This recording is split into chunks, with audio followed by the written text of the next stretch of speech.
the campaign float? Better root beer float. The June 13th, 2022 regular Wasilla City Council meeting is called to order. The time is 6 p.m. Before we begin, council, please put away cell phones. If you've got personal business to attend to during the meeting, please move for a recess. If you're participating telephonically, please mute your phone unless speaking. Also, when speaking, please state your name for those streaming the meeting. As a reminder to the attendees, this meeting is being streamed live. The camera is located directly in the back of council chambers, right above the clock. Madam Clerk, please call the roll. Thank you, Madam Mayor. Councilmember Sullivan Leonard. Here. Councilmember Graham. Here. Councilmember Johnson. Here. Councilmember Brown. Here. Councilmember Vlock. Here. Councilmember Rubio. Here. We do have a quorum, Madam Mayor. All council members are with us in council chambers. Thank you. Please stand for the Pledge of Allegiance, and Councilmember Johnson, please lead us. I pledge allegiance to the flag of the United States of America and to the republic for which it stands, one nation, under God, indivisible, with liberty and justice for all. Thank you. Approval of the agenda. I would like to move 7 persons to be heard to right above public participation. Before public. Yes. So we're moving 7.2 above 7.1, is that correct? Yes.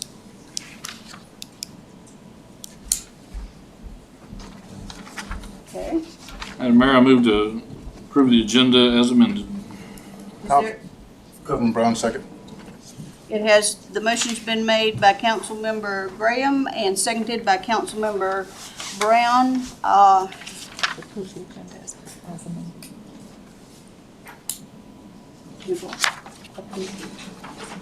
amended. And if there's no objection, we will approve the agenda as amended. Okay. And we are on to special orders of the day. And we have one proclamation, which I will read. City of Wasilla Proclamation honoring Flag Day. Whereas the Second Continental Congress adopted the American flag on June 14, 1777. And whereas in 1916, President Woodrow Wilson marked the anniversary of the decree by officially establishing June 14th as Flag Day. And whereas in 1949, in commemoration of the adoption of our flag, the Congress, by joint resolution, designated June 14th of each year as Flag Day and requested an annual presidential proclamation designating the week in which June 14th occurs as National Flag Week. A call upon citizens of the United States to display the flag during the week. And whereas the American flag symbolizes the strength, honor, values, and patriotic ideas and spiritual qualities of the citizens of our nation. And whereas each year on June 14th, we celebrate the birthday of the Stars and Stripes in the city of Wasilla and the state of Alaska. And whereas the flag reminds us of our fidelity to our country, allowing every citizens to draw inspiration from this symbol of our past, our present, and our ideals of the future, waving as a shining beacon of freedom for the rest of the world. And now, therefore, I, Glenda D, Ledford, Mayor of the City of Wasilla, do hereby proclaim June 14th, 2021 as Flag Day in Wasilla. And I encourage all citizens to observe, honor, and reflect on the foundations of our nation's freedom. Thank you. And we don't have any commission or agency reports tonight, and we are on persons to be heard. Isaac.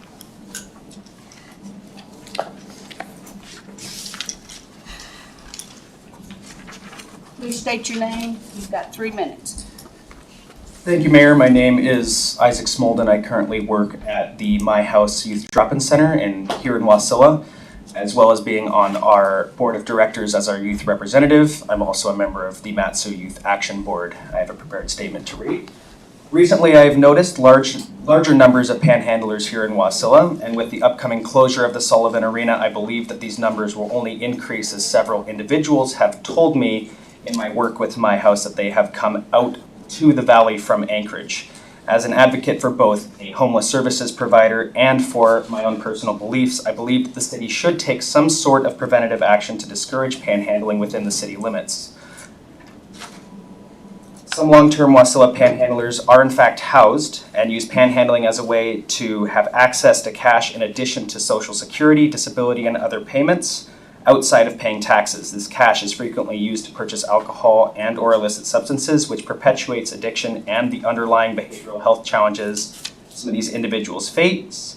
Yet, community members will sometimes provide panhandlers cash thinking that they are helping panhandlers when really they are contributing to those problems listed above. I believe that signage that discourages handing cash to panhandlers and instead recommends donations of food or monetary contributions to local service providers would help discourage panhandling in Wasilla and increase feelings of safety in the community. I would be remiss to not mention that I do work for one such local service provider, and while I certainly think that my house in partnership with 9 Star would be an organization to support, as I was a donor prior to working for the organization, I also believe that organizations like the Matsu Food Bank, True North Recovery, Valley Charities, Family Promise, Knick House, and many more would all benefit from increased awareness that would result from this signage, and that Wasilla residents' donations would be better used by these service providers. Signage should state something to the effect of "Please do not give cash to panhandlers," instead considering supporting the following organizations with a QR code linking individuals to a list of local service providers. By having signage at frequent handout locations, we could support local charities and nonprofits while simultaneously discouraging panhandling. Ultimately, this is one small step towards a long-term solution for homelessness, which comes down to individuals helping individuals work their way out of homelessness using the variety of resources the Matsu has available, not handing out cash or throwing every homeless person into an empty stadium like Anchorage. Is this the easiest solution? Absolutely not. But homelessness isn't a problem you can just throw cash at until it goes away. It takes the dedicated effort of the community, individuals inside the homeless services network, and from homeless individuals themselves to help get people off the streets and reintegrated into the community. I believe this proposal will take very little money and effort from the city to implement, but can have a huge impact for the city, and it is worth your time to consider as a council. Thank you. Is there questions from the council? Madam Mayor? Mr. Johnson? Madam Mayor, thank you. Isaac, thank you for your good presentation. I'm assuming because you're working with my house that you're familiar with the programs that are currently being done in San Diego for homelessness. Is that correct? As far as providing not only a housing type solution, but as well as the counseling services and an entryway into the mental health and recovery services that are needed. Well, I don't know specifically the programs that you are referring to. I believe that wraparound services are also very important to helping individuals suffering from homelessness. Our model at my house would support that fact as we offer wraparound services, and in your instance specifically talking about mental health recovery and crisis stabilization is what I'm assuming you're referring to. The new legislation in the Alaska state that the state of Alaska just passed, HB 172, has something to do with that as far as 23-hour detox and crisis stabilization centers. So while I can't speak directly to what you're referring to as it refers to San Diego, I would not dispute that wraparound services are very important when it comes to helping end homelessness. So would additional money help you provide those services? I wouldn't say that what I'm proposing here has so much to do with fundraising efforts as much as it does as a community service announcement, letting people know that handing out cash is not an effective solution to help solve homelessness, and that panhandling shouldn't be encouraged inside the city. My goal with listing local organizations inside the city is so that if people do want to donate, they can do so in a more productive way to the variety of organizations that we have working inside Wasilla and the Matsu, of which there are many. Thank you. Mr. Graham? Thank you, Madam Mayor, and thank you, Isaac. So the solution that you proposed tonight was signage. Do you have any examples of cities where signage is being used successfully to deter, panhandling? I don't have any data with me currently. I do know that Phoenix is one example that has used signage. I do not have any data with me that would advocate as to its effectiveness. And if the council so desires, I could probably produce that at a later date. Thank you, sir. Thank you, Madam Mayor. Any further questions for Isaac? Thank you, Isaac. Thank you, Mayor.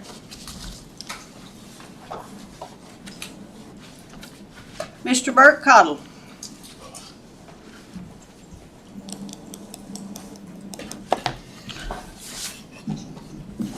Bert Cottle, resident of Wasilla. So I know these are just up for introduction tonight, but I just wanted to bring up real quick on ordinance 2224 and ordinance number 2221. I'm going to talk about 2224. So I'm going to talk about economic development. So and I know most of you already know these numbers, but Primrose has 76 units inside the city. Vista Rose has 78 units inside the city. Wasilla Area Seniors Center, now they opened a new complex, has 176 units for a total of 330 units.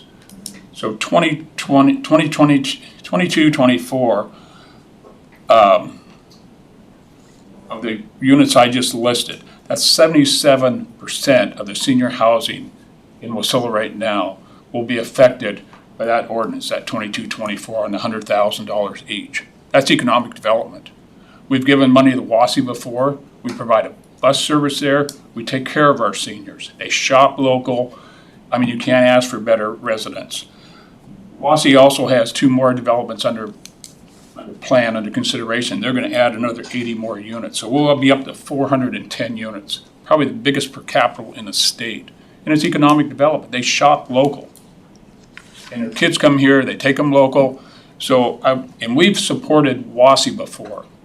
I mean, we did some projects up there on window replacement. We did some projects up there on replacing the carpet. The only thing we did in the past, we said, look, any money that comes from the city has to stay in the city.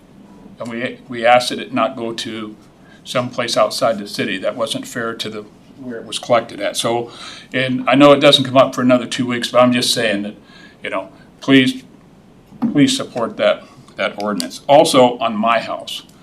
And just so you know, I mean, I'm a lifetime member for WASI, so I don't know if that's a conflict, and I sit on the board of directors now that I'm not where I was before for my house.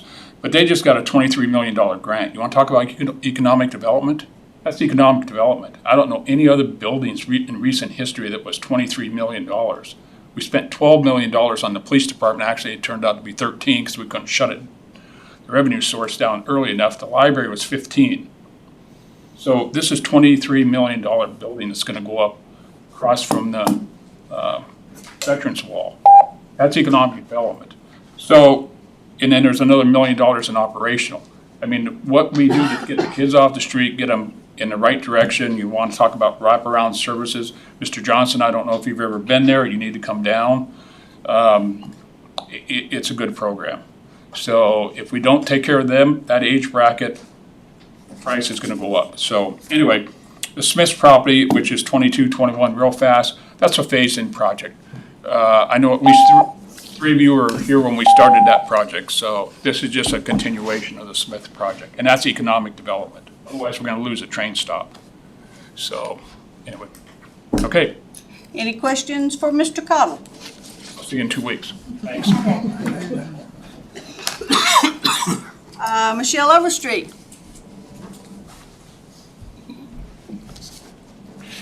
Hi, I'm Michelle Overstreet, MICHELLEOVERSTREET. And I just wanted to take a moment to say thank you, Madam Mayor and council members, for the support that we've had. We opened our drop-in center in the summer of 2013 and operated as totally a volunteer operation until 2015. myself and another master's level therapist working back to back to demonstrate that our model would work. No one in the state at that time was doing homeless drop-in services, food, clothing, showers, laundry, and job training. And we opened up a cafe and have trained several hundred homeless youth for job training in that cafe since then. I'm so proud that Wasilla is where we originated. I'm a Wasilla High School graduate. I was born in Fairbanks but grew up here in the Valley.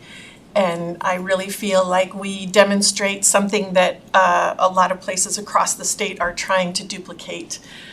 We came to work this morning and Beans Cafe has a brand new program that they're doing that includes wraparound services and opportunities for job training. And there was a note on the front of that that said, please call us and thanks for leading the way. And I thought that was pretty cool. And so we've been recognized not only locally and statewide, but we've also been recognized with national awards for community impact. Our job training success rate for clients who complete job training in our building since March of 2020 is 100%. Now, I know that's not saying much because COVID was happening and there were lots of different, everybody needs an employee kind of considerations there, but it was 97% before that. So we know how to help kids get employable. And job training is really our center point. Bert talked about the $23 million appropriation for a building. That building is based on a building called the Star Apartments that was a Time Magazine award-winning invention of the year in 2015, and it has retail shops on the main floor, office space on the second floor for services, and our building will have 64 beds of different kinds of housing upstairs for homeless youth.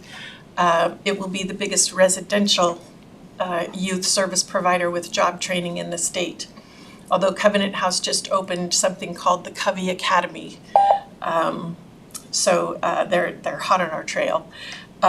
Job training really is the magic elixir, and that $23 million is for the building only. The additional $1 million is meant to be a hedge because they know that when you get an appropriation, your donations go down significantly because people think that that money is for your operations. That money cannot be applied to our job training, but money that you provide us with would. And the city has never given us money. Is there questions for Michelle? Madam Mayor? Mr. Johnson? Michelle, I'm not quite sure if I didn't hear right. What is the name of your organization? And your function, you said, was job training. Is that what you really are an expert at? Is that the... The name of our organization is My House, but Matsu Youth Housing in parentheses. So if you look it up, you'll find it under Matsu Youth Housing. We are a homeless youth drop-in center, and we offer wraparound services of case management, navigation. We're partnered with 9 Star. They offer high school completion and GED. And the job training is part of those wraparound services. We're also partnered with NIT. We just graduated 4 people from their construction training program and another 3 from their welding program. NIT donates about $30,000 a year, and we have different programs that we cobble together to pay for training for the youth that want to receive that and that are qualified. Does that answer your question? Thank you. You're welcome. Is there, Colleen? Oh, okay. Thank you, Madam Mayor. Hi, Michelle. Hi, Good to see Colleen. you. Could you expand a little bit with the new housing that is being proposed? So I heard 23 million, but then I thought I heard that the state was also provided funding. So could you just give us a little snippet of, who's providing funding and kind of what the prospect is for the new housing for youth and where it's located? For our building, the state has not committed any funding to that at all. So the 23 million is for building that building. And the building is broken into 3 different components with the retail shops in the main floor, the office space on the second floor, and then the housing upstairs. And you want to know what kind of housing we're providing? No location. Oh, right across from the police department. Chris and Ray Carter's property. Okay. Right there. Very good. Thank you. Nikki? Yeah, I just had a question on, what is the ages? You say youth, is there a limit to how old they can be or how young they can be? 14 to 26. Okay, thank you. And generally, it's broken into 14 to 18 go into sort of the high school completion and prep programs, and then the 18 to 26 are more accelerated job, next step kinds of things.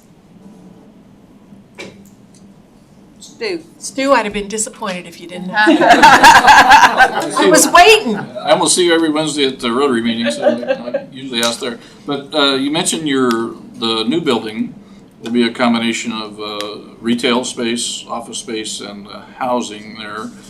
So in the retail space, is that retail space going to be used much like the steam-driven boutique is now to train people on how to do things and raise funds, or is that going to be general retail space that Subway could rent a space in? That is a great question. And the answer is that what we're doing is developing relationships with businesses right now that are not inside the city that want to move into that building and not only run their business there, but partner with us for job training. And so they would be providing job training if they're in that building for our youth. And we would keep this building doing exactly what it's doing, and that would be kind of the starting point. The Gathering Grounds Cafe is a place where we can kind of sand the rough edges off. Lots of times we have to deal with language, appropriate dress, hygiene, things that kids coming off the street really need guidance and support for, and that would be the next step. And so I've got a person with a little cafe restaurant interested in moving in there, and we're looking at just finding businesses that want to move in there and support. I'm not interested in owning any more businesses. We own those two, Steam Driven and Gathering Grounds Cafe, and I'm not sure that it would be advisable for us to take on more businesses, but we do have people in the community that are excited about what we're doing and that are willing to come alongside and partner with us for next level training in that building. And would that rental space be a source of revenue for My House, or would it strictly be a partnership sort of thing? It would be a source of revenue for My House and help us to maintain the building and the housing upstairs. Thank you. And for those who don't know, our clients all pay rent in housing. It's not free.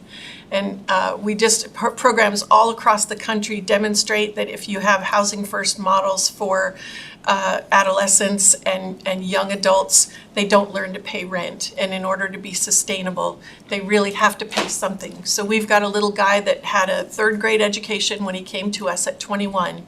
And he's been completing his high school, and he works one day a week in the boutique. And he pays a little bit of rent every month, but he still pays. And so he's proud of that, and we're proud to have that as part of the program. It's very, very valuable. Any other questions for Michelle? Thank you, Michelle. Thank you so much. Please come see us if you haven't been, Mr. Johnson. I will tell you that on Tuesday morning at 9 o'clock, you can come to my house and have coffee with the mayor. Tuesday, 9 o'clock, huh? Yes, every Tuesday morning, 9 o'clock. And everybody's welcome, so, and the topic, it's whatever. That's the truth. It is. Yeah. Okay, Curtis Herrera. And Herrera. I wrote that down, Tuesday, 9 a.m. Yeah, just Okay, say hi. see you in the morning, 9 Okay, o'clock. good deal. Good evening. My name's Curtis Herrera, and I am the husband of Susan Herrera, Susan Alexander Herrera. And I've been asked to read, she's unable to make it today. She's in isolation after a post-COVID run, I guess, and yeah. So here I am, and I'm going to read you the letter. I understand that Danielle had written to Jamie and then kind of given you all the letter, but my wife wants me to read it for the record. So here, fasten your seatbelts. All right. Dear Honorable, Dear Honorable Mayor Ledford and distinguished City Council members, in June of 2021, my husband and I started restoration of our historic 1942 Wasilla Lake home. It was built by Martin and Edith Olson, the city's first librarian, who documented both the construction of the house and the story of the library in her book, The Library and I. My parents, Jim and Katie Hurley, delegate and chief clerk to the Constitutional Convention, purchased the house in 1962. I grew up in Wasilla. In fact, the Department of Public Works office was once my second and fourth grade classrooms, when it was a small town and a handshake was as binding as any legal document. In our efforts to restore one of the oldest houses in Wasilla, we went searching for the water and sewer hookups promised in agreement when the Fred Meyer development began. The city was unable to find such an agreement when I contacted them, but I assured them there was one, as the city was concerned about my mother and the impact the development would have on her. I cited the berm that was installed to block some of the view of Fred Meyer, and which provided some protection against noise and light pollution from Fred Meyer as one such agreement. City workers, including Archie Giddings and private contractor Paul Minnick of Big Dipper, made multiple visits to the site throughout the summer looking for the hookups. Maps and engineering plans were studied, and after several months of searching in September, Archie Giddings suggested I go to Fred Meyer and request copies of their engineering plans. I met with the local Fred Meyer supervisor who contacted their corporate headquarters. Several weeks later, corporate reported back that no hookups were installed. The Fred Meyer representative said that it was the city's responsibility to make sure items on the conditional use permit were checked off. I had been patient, but at this point I was livid. Had the city shown a lack of due diligence on other items on the conditional use permit, including the very important environmental swale that was required to protect the lake from hazardous material? The news from Fred Meyer came near the end of September, but at some point earlier in this summer, I dug through boxes of paperwork that I had kept during the many months of hearings, etc., involving the construction of Fred Meyer, and found a copy of the conditional use permit. Why the city doesn't have access to the records only 25 years old on the most significant commercial development in the city's history is baffling. It appears that had I not been able to find a copy of this CUP, we would be without redress. I called Archie immediately after hearing from Fred Meyer, and he said since they were unable to find the CUP for me to bring my copy to him. My husband and I met with him soon after, and I explained how upset I was that my mother had not been respected, and my additional concern about the environmental swale and whether there was any evidence of its oversight or if that too had been neglected. I talked about my mother's contributions to the state and city before and even after her death with valuable donations to the Wasilla Library Museum and other local agencies, and how dismissed those contributions felt in the light of what had happened. As soon as Archie saw the CUP, he was intent on setting things right by extending the water sewer line to the house. Unfortunately, there was no money left in the budget and winter was coming. Nevertheless, Archie was immediately, quote, on it. The next day, October 6th, he wrote to Chris Bowman of HDL Alaska, Chris, I'm looking at extending water and sewer lines up Hurley Circle for full service up to the home on lot 6A and service stub outs to the other two lots. This includes a fire hydrant at end of cul-de-sac. Tie-in locations are under pavement at Fred Meyer lot line next to Hurley Circle. And later that day, he wrote to me personally, note, I am reaching out to an engineering firm first for design services from HDL Alaska. They would do the design and provide an engineer's cost estimate. In explaining the budget process to us, Archie indicated a March budget meeting date that would ensure work as soon as the ground thawed. We were dismayed as the project delay to the we were dismayed as this project delay to the summer of 2022 would mean a significant financial loss. This is new news, and thank you for letting me continue. Susan found a letter, and this is inserted in the letter that I have that you don't have insertion. In a letter I just discovered in online materials relating to the ordinance, HDL engineers wrote to Archie on October 22, 2021, stating, we understand that Wasilla intends for this project to begin construction as soon as possible during the summer construction season. To meet that schedule, HDL will complete the design scope of work and submit our application for ADEC approval to construct by mid-March 2022. This will allow for a construction contract award and material deliveries in time for an anticipated June 1st, 2022 construction start date. That didn't happen. It is now mid-June. And it's now mid-June. So my mother would support Councilmember Graham's request for more information and documentation regarding this matter. She did not rubber stamp anything. She was the most ethical person I ever knew who devoted her life to public service, much of it unpaid. It's difficult not to list for you all her contributions, even when she was in her late 80s. But suffice it to say, she questioned and dug deep to get all the facts before she made any decision. I hope this background gives all of you a full picture of the city's lack of due diligence on a major commercial development and of course to expediently set things right. Very truly, Susan Alexander Guerrera. Whew, thank you. Thank you for listening. Is there any questions? Oh, thank you. Appreciate it. Thank you, sir. Okay, Jeannie.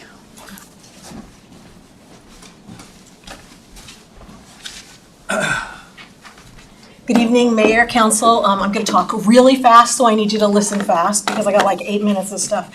If you haven't read The Library and I by Edith Olson, we have a copy in the library, and I highly recommend it. I've read it 3 times. I had students in my class read it. It is such a beautiful testimony to the community that began Wasilla. I mean, you're really missing something if you haven't read it. The Wasilla Public Library is 84 years old this year. It's been just a cornerstone of our community. And so we, the Friends of the Library, continue to do 1,000 crazy things.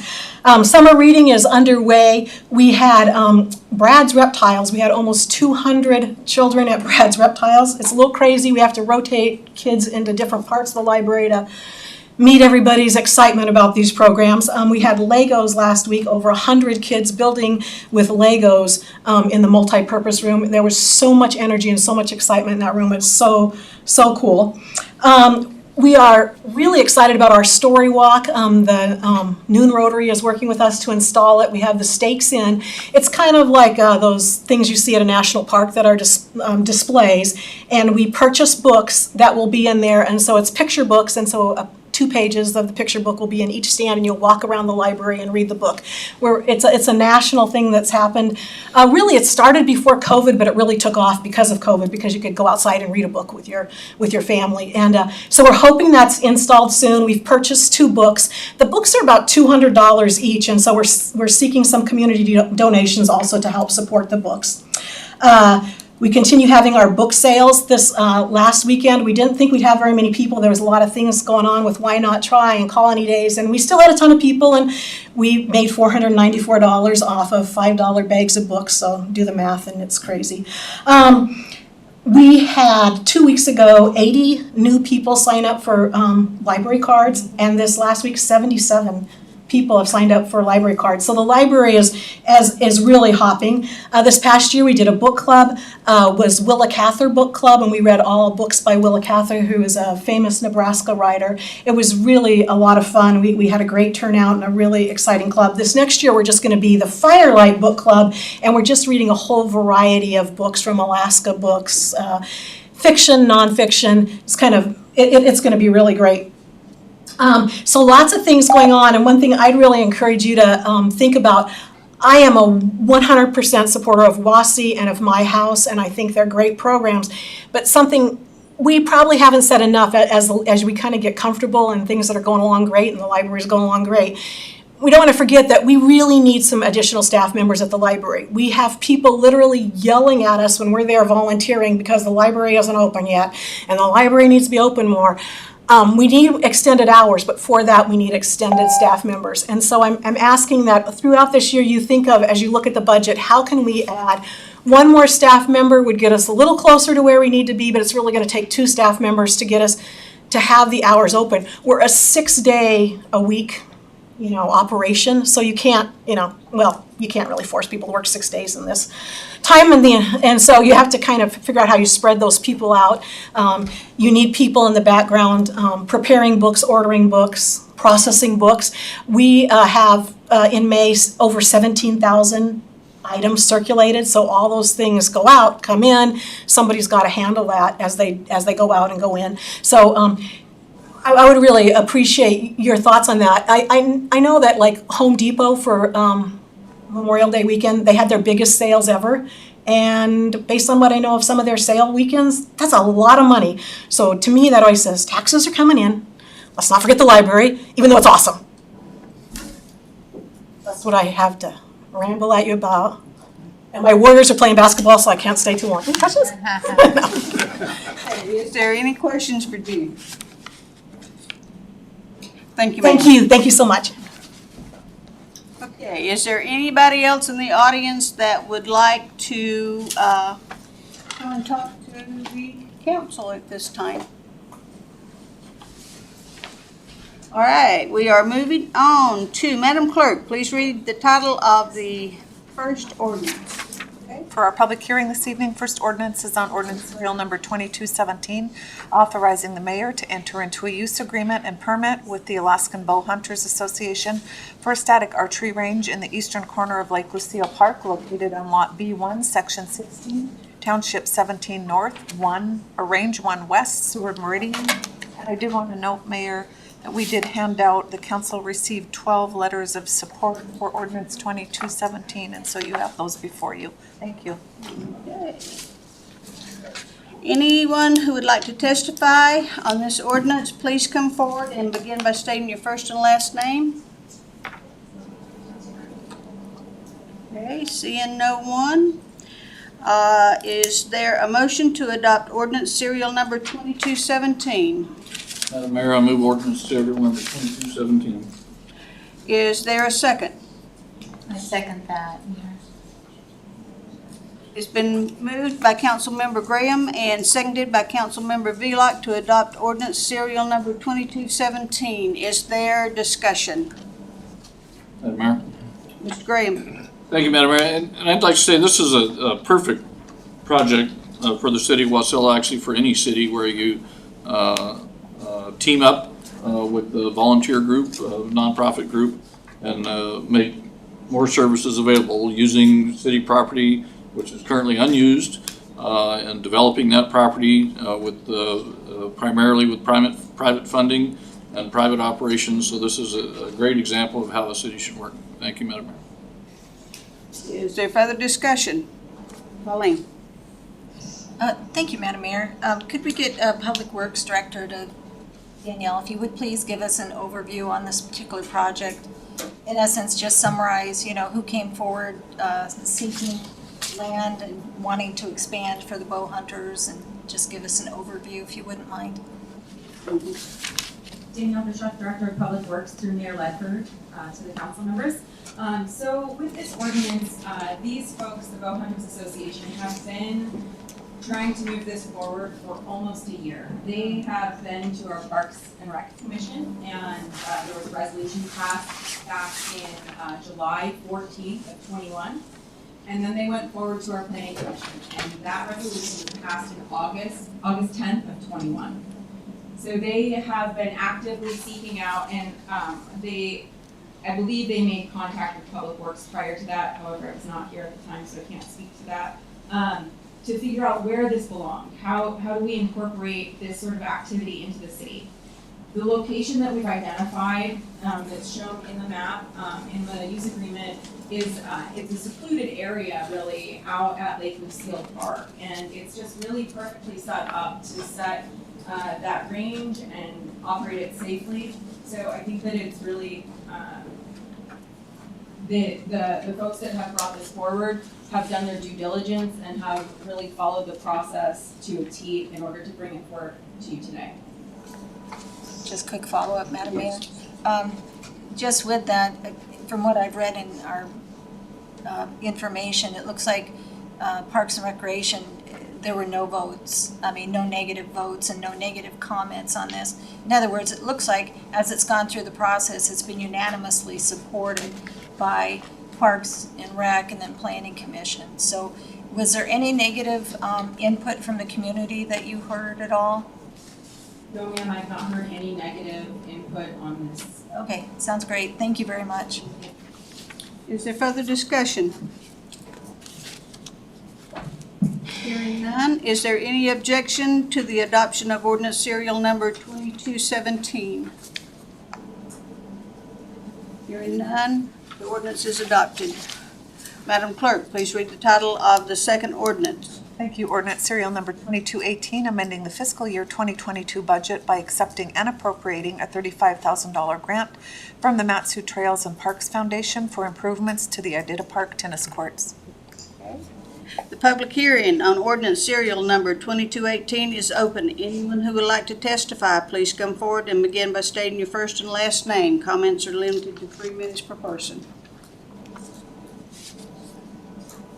Seeing no one, the public hearing is closed. Is there a motion to adopt ordinance serial number 2218? So moved by Councilman Johnson.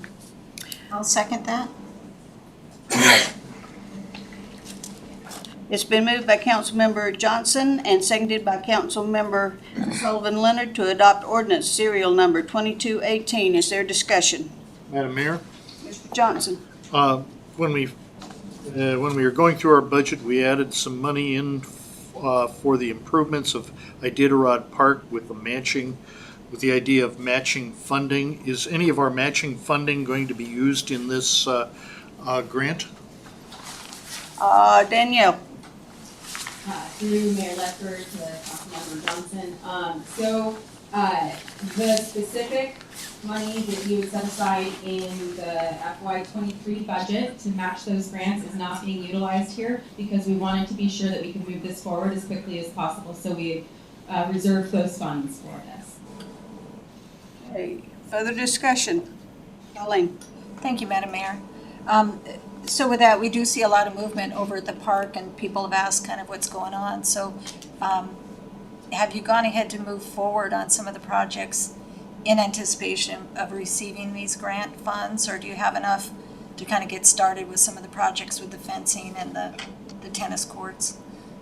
Yeah, there's always enough to get moving forward, and we have had a contractor, a consultant come in to do an evaluation of Wonderland Park. That playground is, I believe, 27 years old, and really just, it's a testament to the efforts that were put into it. It's really holding up, but there's things that we can do to improve that playground for safety and for the longevity. And so those are some of the items that are being moved forward right now. Oh, fantastic. Thank you. Is there further discussion? Hearing none.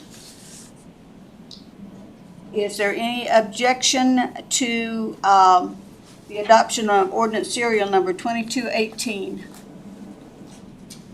Hearing none, the ordinance is adopted. Madam Clerk, please read the third ordinance. Thank you. Ordinance serial number 2219, amending the fiscal year 2022 budget by appropriating $59,866 from the water fund balance for the Spruce Alternative Well and well pump replacement.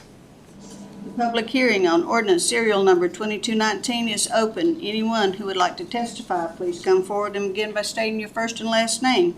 Comments are limited to 3 minutes. Seeing no one, the public hearing is closed. Is there a motion to adopt ordinance serial number 2219? Madam Mayor, so moved by Councilman Johnson. Councilman Brown, second. It's been moved by Councilmember Johnson and seconded by Councilmember Brown to adopt ordinance serial number 2219. Is there discussion? Madam Mayor. Mr. Graham? Thank you, Madam Mayor. A question for Director Bischoff again. So this is a year-old pump that failed, and there's some discussion in the staff report about pursuing warranty parts and so on and so forth. In your opinion, will the city be able to recover any of this funding?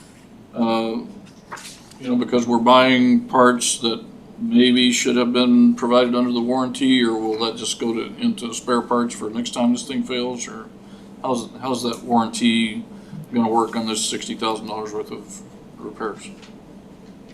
Through Mayor Ledford to Councilmember Graham. So there's two parts of the money that's being requested here tonight. So one is for the connection and the engineering, for the connection of the alternate well that was drilled up at Spruce. So we've had a warranty issue with the motor up at Spruce, and what you were speaking to on that, we have pursued that motor to be replaced, and we replaced it, and it immediately had the same issue, and we had to replace it again, which is a huge problem for us. So we currently hold the new motor, and we have not installed it because we were trying to, there's a cost associated with every time we put that down and pull it back out. And it's a risk to the city that our water goes down. So we don't want to put that back in until we have reassurance from the manufacturer that it will work. We've been tracking down all the different electronic issues that could potentially be a hardship for that. And we think that we have that all lined out, and we are not putting it back down until we have written from the manufacturer that we still have that 1-year warranty back in place, and that that's applicable to the new motor being put in. The second part of this is that we need to connect that alternate well into the well house, so that if we have an issue, with, like we've had up there, that we have an alternate source. We don't have to rely on Susitna. We can have Spruce up and running without issue. Or if we have to take that well offline so that we can do maintenance, again, we have that alternate well. We could not do the engineering yet for how to connect it in because we didn't have that drill, and now we do, so we can go ahead and connect them in. What are we doing to pursue the warranty? So the motor has been replaced for warranty. The city has incurred a cost to rent the temporary that is in place right now. We would like to go ahead and pursue funds back from the manufacturer. However, at this time, we have not pushed it too hard because they have they've treated us well through this process. Even though there's been issues, they have elevated the City of Wasilla to the top of their list. And when that failed, they realized the risk that we had here as a city. And so it seemed like it was on the slow boat to get up here, and it kind of was, but they have other clients, and they still put us at the top of their list. And they did that twice. So we are going to go ahead and figure out what the next step is for pursuing the warranty further. And we have some ideas in mind as to how maybe we can cooperatively work with the manufacturer. Thank you. Sounds like a good plan. Is there further discussion? Hearing none. Is there any objection to the adoption of ordinance serial number 2219? Hearing no objection, ordinance serial number 2219 is adopted. Madam Clerk, please read the title of the fourth and final ordinance. Thank you. Ordinance serial number 2220, amending the fiscal year 2022 budget by appropriating $160,000 from the sewer fund balance and $185,000 from the water fund balance for Hurley Circle utility extension. As was pointed out earlier today, you do have a letter of support in front of you from Susan Alexander Durera. Thank you. The public hearing on ordinance serial number 2220 is open. Anyone who would like to testify, please come forward and begin by stating your first and last name. Comments are limited to 3 minutes per person. Seeing no one, the public hearing is closed. Is there a motion? Madam Mayor, I move ordinance serial number 2220. Is there a second? I'll second that. Oh, go for it, it's fine. That's okay. Rubio seconds. Okay, it's been moved by Councilmember Vlock and seconded by Councilmember Rubio to adopt ordinance serial number 2220. Is there an objection to the motion?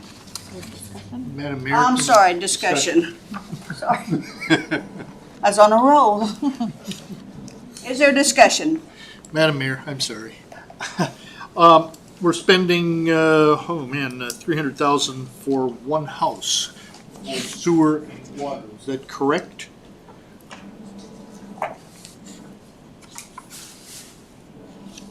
Through Mayor Ledford to Councilmember Johnson, so we are requesting funds in the amount of $345,000 in order to do the water and sewer hookups. There are 3 lots that are back in this area, and there would be a hydrant installed as well. So it is one house that's currently back there, but it's not just one property. Madam Mayor, follow-on question to that. Is there any lower cost options than just connecting it to the city, such as private wells, private septics, things like that? I believe that this property is on private well and private septic, and we'd be utilizing the tank that's utilizing their system and upgrading it as necessary in order to connect it into the city.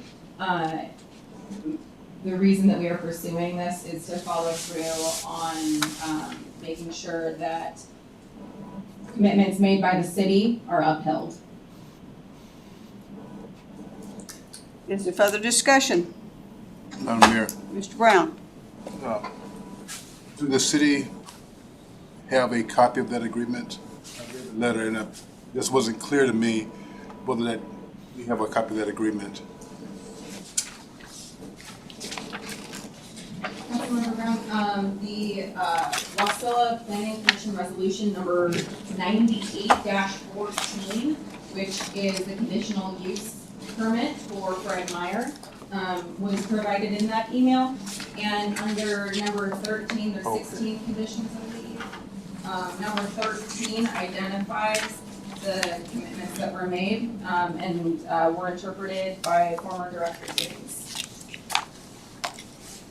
One follow-up, do we know why we didn't do number 13 10 years ago, 15 years ago? Sir, I can't speak to why it wasn't done. All I can do is assure you that our code compliance officer is trying diligently to uphold all of our agreements going forward.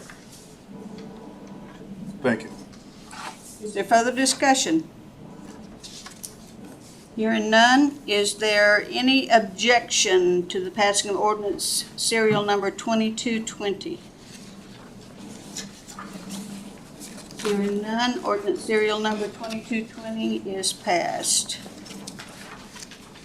Okay, we are on to consent agenda. Madam Clerk, please read title of the items for approval under the consent agenda. Thank you, Madam Mayor. For approval this evening, we have the regular meeting minutes of May 23rd, 2022. We have 3 introductions with a public hearing date, June 27, 2022. The first is ordinance serial number 2221, amending the fiscal year 2022 budget by accepting and appropriating a block grant from the Susitna Borough in the amount of $1,486,393 for the Wasilla Intermodal Depot project. Second, ordinance serial number 2223, amending the fiscal year 2022 budget by appropriating $65,285 within the Capital Projects Fund and transferring $65,285 from the general fund for equipment and services that support a mobile workforce and enhancements to the MuniRev software. Lastly, ordinance serial number 2224, amending the fiscal year 2022 budget by appropriating $300,000 from the general fund balance to support the operations of Wasilla Area Seniors Incorporated, My House Youth Center, and Vista Rose Senior Housing. No resolutions and no action memorandums. Is there a motion to approve the consent agenda as read? Madam Mayor, I move the consent agenda as read. Is there a second? Second by Councilman Johnson. It's been moved by Councilmember Graham and seconded by Councilmember Johnson to approve the consent agenda as read. Is there objection to the motion?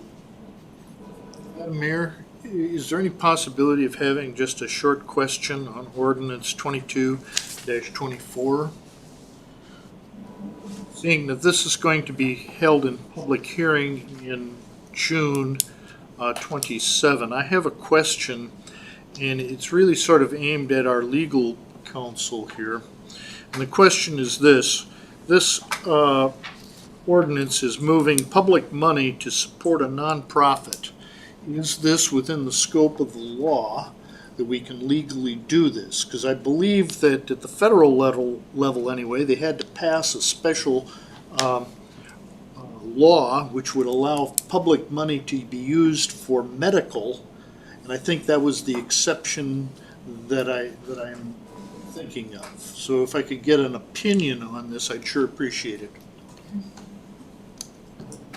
Yes, under Alaska law, you can use public money to support nonprofit organizations. Various mechanisms, but this is an appropriate one.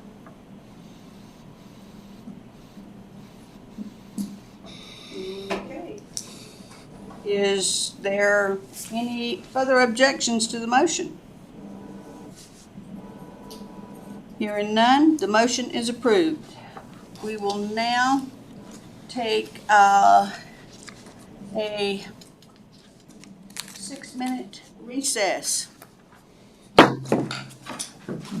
2013, amending Wasilla Municipal Code Title II Administration by adding Chapter 2.01 Code of Ethics and Chapter 2.02 Ethics Complaints to enact a code of ethics and an ethics complaint process, amending Wasilla Municipal Code 276040 duties to authorize hearing officers to determine ethics complaints for the purpose of implementing a code of ethics and enforcement process for city officials, amending Wasilla Municipal Code 390050 conflicting interests prohibited, and Wasilla Municipal Code 390060 prohibited acts to apply Chapter 2.01 Code of Ethics conflict of interest definitions to employee conduct, repealing Wasilla Municipal Code Chapter 2.12 City Officers Generally, Wasilla Municipal Code 244-100 Conflict of Interest, Wasilla Municipal Code 508-200 Ethics of Contracting and Purchasing, and incorporating parts of these provisions into Chapter 2.01 Code of Ethics,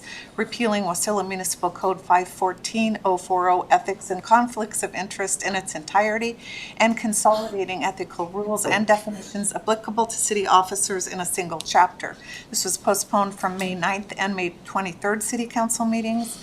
It was previously, we have a main motion on the floor as amended pending. And also, council members, you have a set of amendments from Councilmember Johnson that were handed out at the last meeting. Does everybody have those? A copy of that? Thank you, Madam Mayor. Is there further discussion or amendment on the ordinance?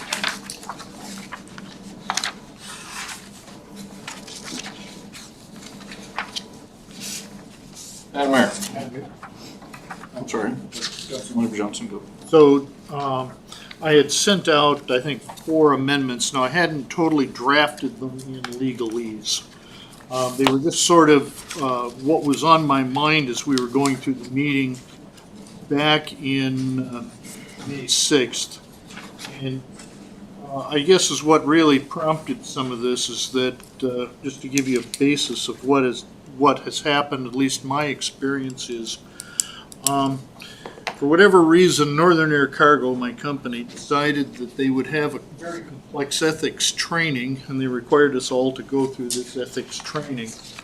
And it was both intended for us as employees as well as for our HR department in terms of setting up the ethics ground rules.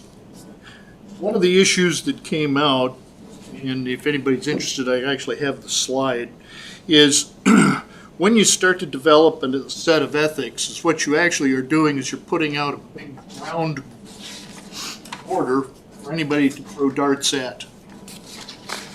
What you want to do is be very careful about your language, because once you have your boundaries set up, people can now throw their darts and throw them quite accurately within the boundaries, and interpreting their own words the way that they want to interpret them, not the way that was really set up by the initial ethics. Therefore, wording is of essence and very important, specifically to be to define exactly what it is that you mean by various terms, because what we think we mean by a term is not necessarily what another person is going to think about that. And secondly, in our particular environment today, we are in a hostile political environment. That's to say the least. Once we put up an ethical boundaries, it'll give people the ability to actually throw stones at us from an ethical standpoint just because they don't particularly like our ideology. So we want to be very careful, in my mind, that we set up our boundaries and our specifics such that we can eliminate as much of this as we can, while still protecting the public from unethical behavior. That is the context that was going through my mind as I was writing these. Thank you.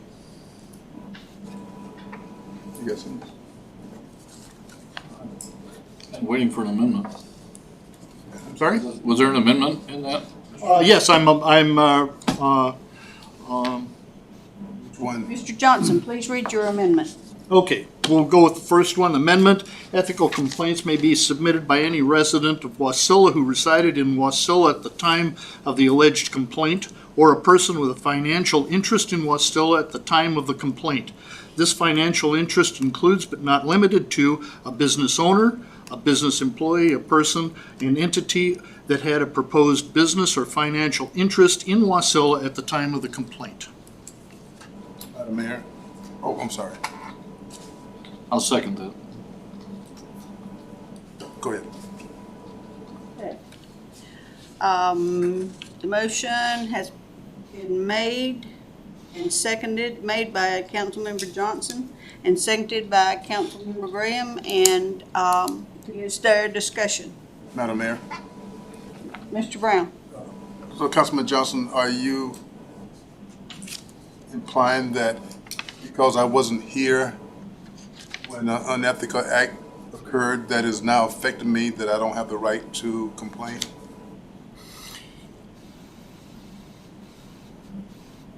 If it affects, going back in my mind, if it affects you in any way, shape, or form, I think that would be a basis for the complaint. Is what I'm trying to do is, let's say that somebody is from South Anchorage and they don't like me. They can use the dartboard against me, even though they have no real interest in the real ethics issue. They want to attack me personally, particularly for somebody who is going to run for, say, an expanded state office. That make sense to you? I hear what you're saying. I'm just concerned because state ethics laws would override city laws, and I can file a complaint from a state purview. I don't want to write something here because the way it's written right now, it implies that because I wasn't in Wasilla 2 years ago and now I'm here and I find out about unethical activity that a councilman performed that is affecting the whole city, that I might not be able to file. No, if you're a resident of Wasilla, okay, or you have a financial interest in Wasilla, you're welcome to form a complaint. If you have no connection to Wasilla, okay, but you want to throw darts at people, I want to eliminate that particular possibility. I'll wait for the legal to. Holly? Yes, I understand the desire to keep the playing field small and make sure it's residents or those with financial interests. Unfortunately, or fortunately, I mean, depending on a person's perspective, but in the state of Alaska, we have a very protective equal protection clause, and that equal protection clause it protects individuals as well as entities, including nonprofit organizations. Often, nonprofit organizations wouldn't be residency and they wouldn't have a financial interest, so they would fall outside the scope of this. So No, it would not, because I specifically said, not limited to business owners, business employees, or financial interest within the city. So a nonprofit definitely has a financial interest within the city of Wasilla. Madam Mayor, point of order. Could we please go through the mayor with proper procedure here, please, council member? I think that a nonprofit organization will, reading this language, as an attorney, there will be times when a nonprofit organization would fall within this and times when they would not. For example, a nonprofit organization representing individuals' rights to transparent government, and that is the basis and the mission statement under which they operate, would bring a complaint, for example, or could, based on conduct that they witnessed. They wouldn't have a financial interest and they wouldn't have a residency. So the council can decide that they don't want to provide a complaint process at all, but to start limiting who has access to that process, and not based on the conduct of the council members or the city officials, right? That will draw scrutiny in court, because the reasons and the purpose for this ethics code, it all goes with transparent government, this expectations for council members, so city attorney, clerk, and planning commission. That not only the people serving, but the community at large understands what's expected and where those lines are, and to try and draw the connection that those goals towards transparency and ethical conduct are somehow influenced by residency would be difficult. So that would be a difficult one. So that would be my concern with any residency requirement for a complaint process. Madam Mayor, but it is not just limited to residency. Or financial interest, anything that limits who gets to file a complaint, not based on the conduct that's been conducted, but based on the status of the complainant, is concerning. We have, so for example, there is one arena in law in Alaska where we allow what we call an aggrieved party status, and that is land use. And the reason, and even that is very limited, and there's a lot of case precedent regarding who is aggrieved. But that's because often with a land use matter, you don't want, the public is affected in a significant way if you have a person who has no interest attacking a property, something that's happening on a piece of property that then holds up, say, development or the city or the community as a whole. So there's this very narrow, otherwise, for example, in the courts, we just have taxpayer citizen status, which is everybody. That's what it's called, but it's everybody, basically. It's based on the harm.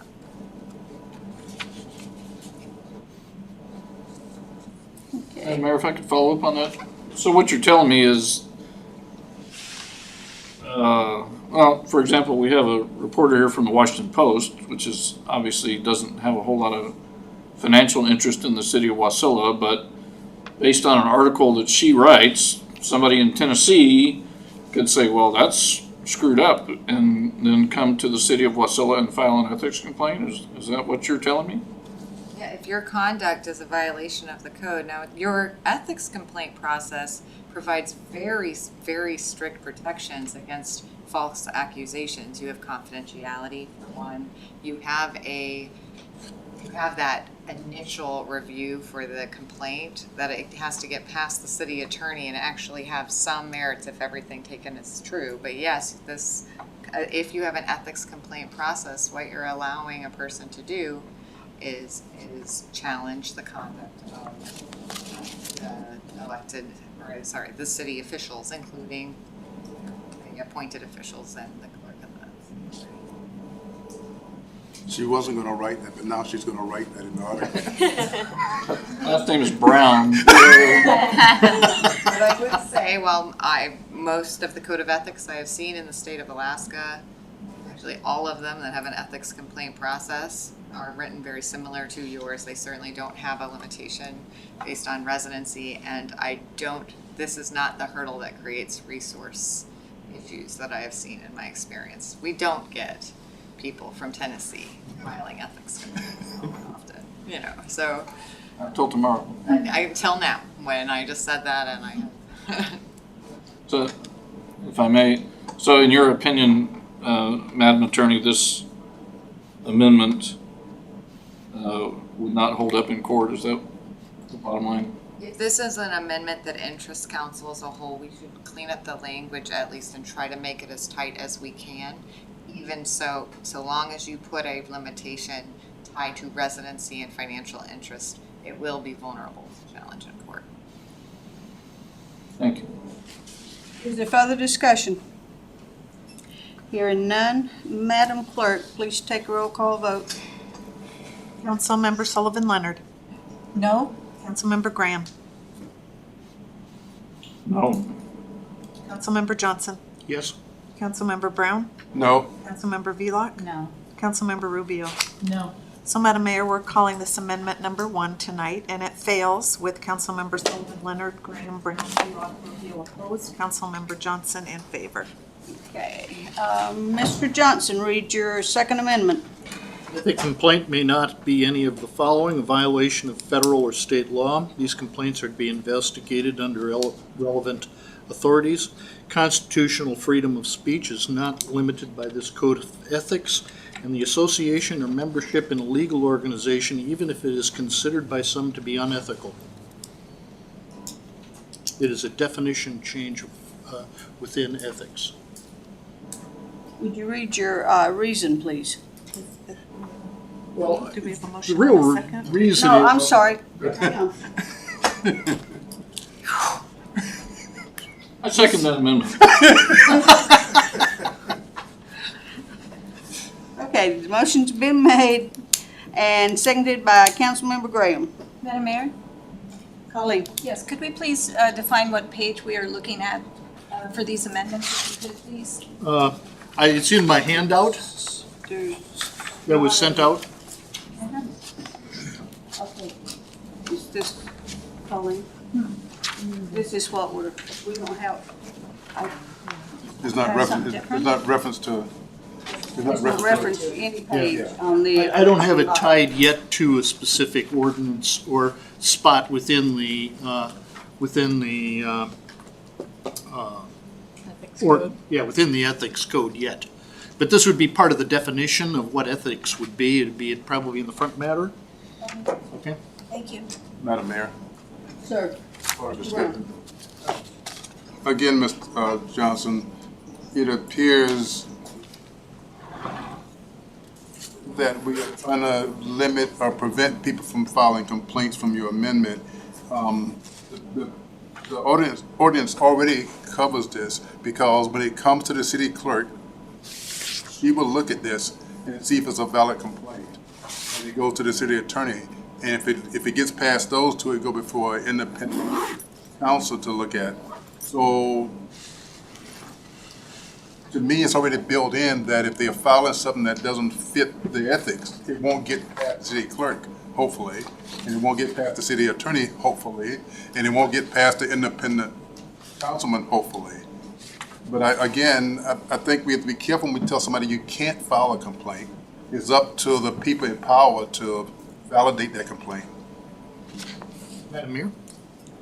In response, I hear what you're saying.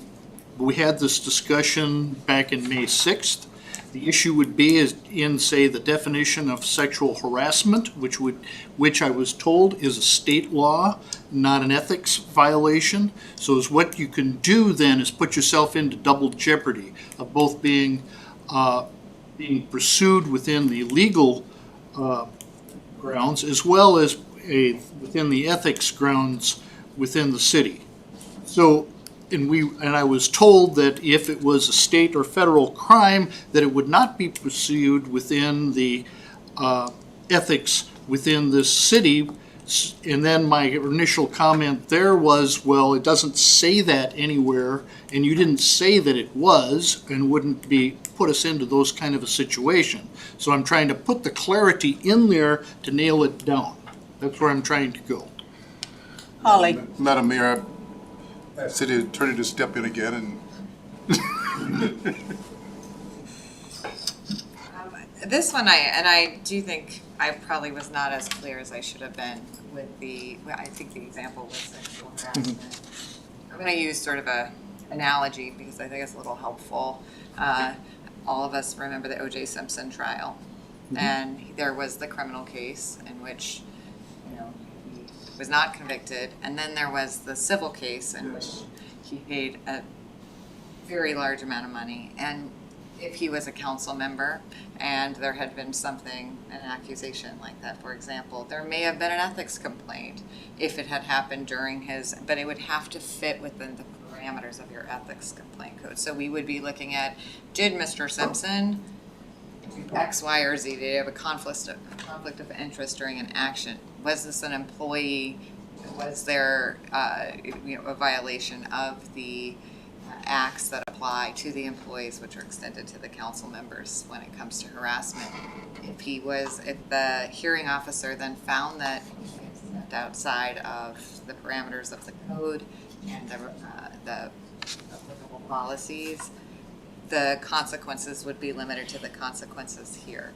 and it wouldn't reflect, usually the criminal case, because of the nature of a criminal case, it's gonna go fast, it's gonna go first, then the civil case and any ethics complaint.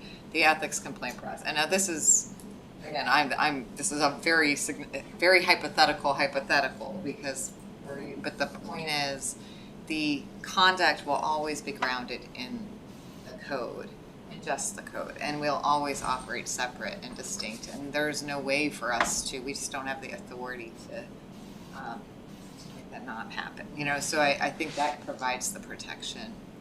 I hope I'm a little, I was a little clearer, because I do remember I was a little convoluted with my Madam Mayor, words. to legal counsel. Okay, I understand that particular point. Okay.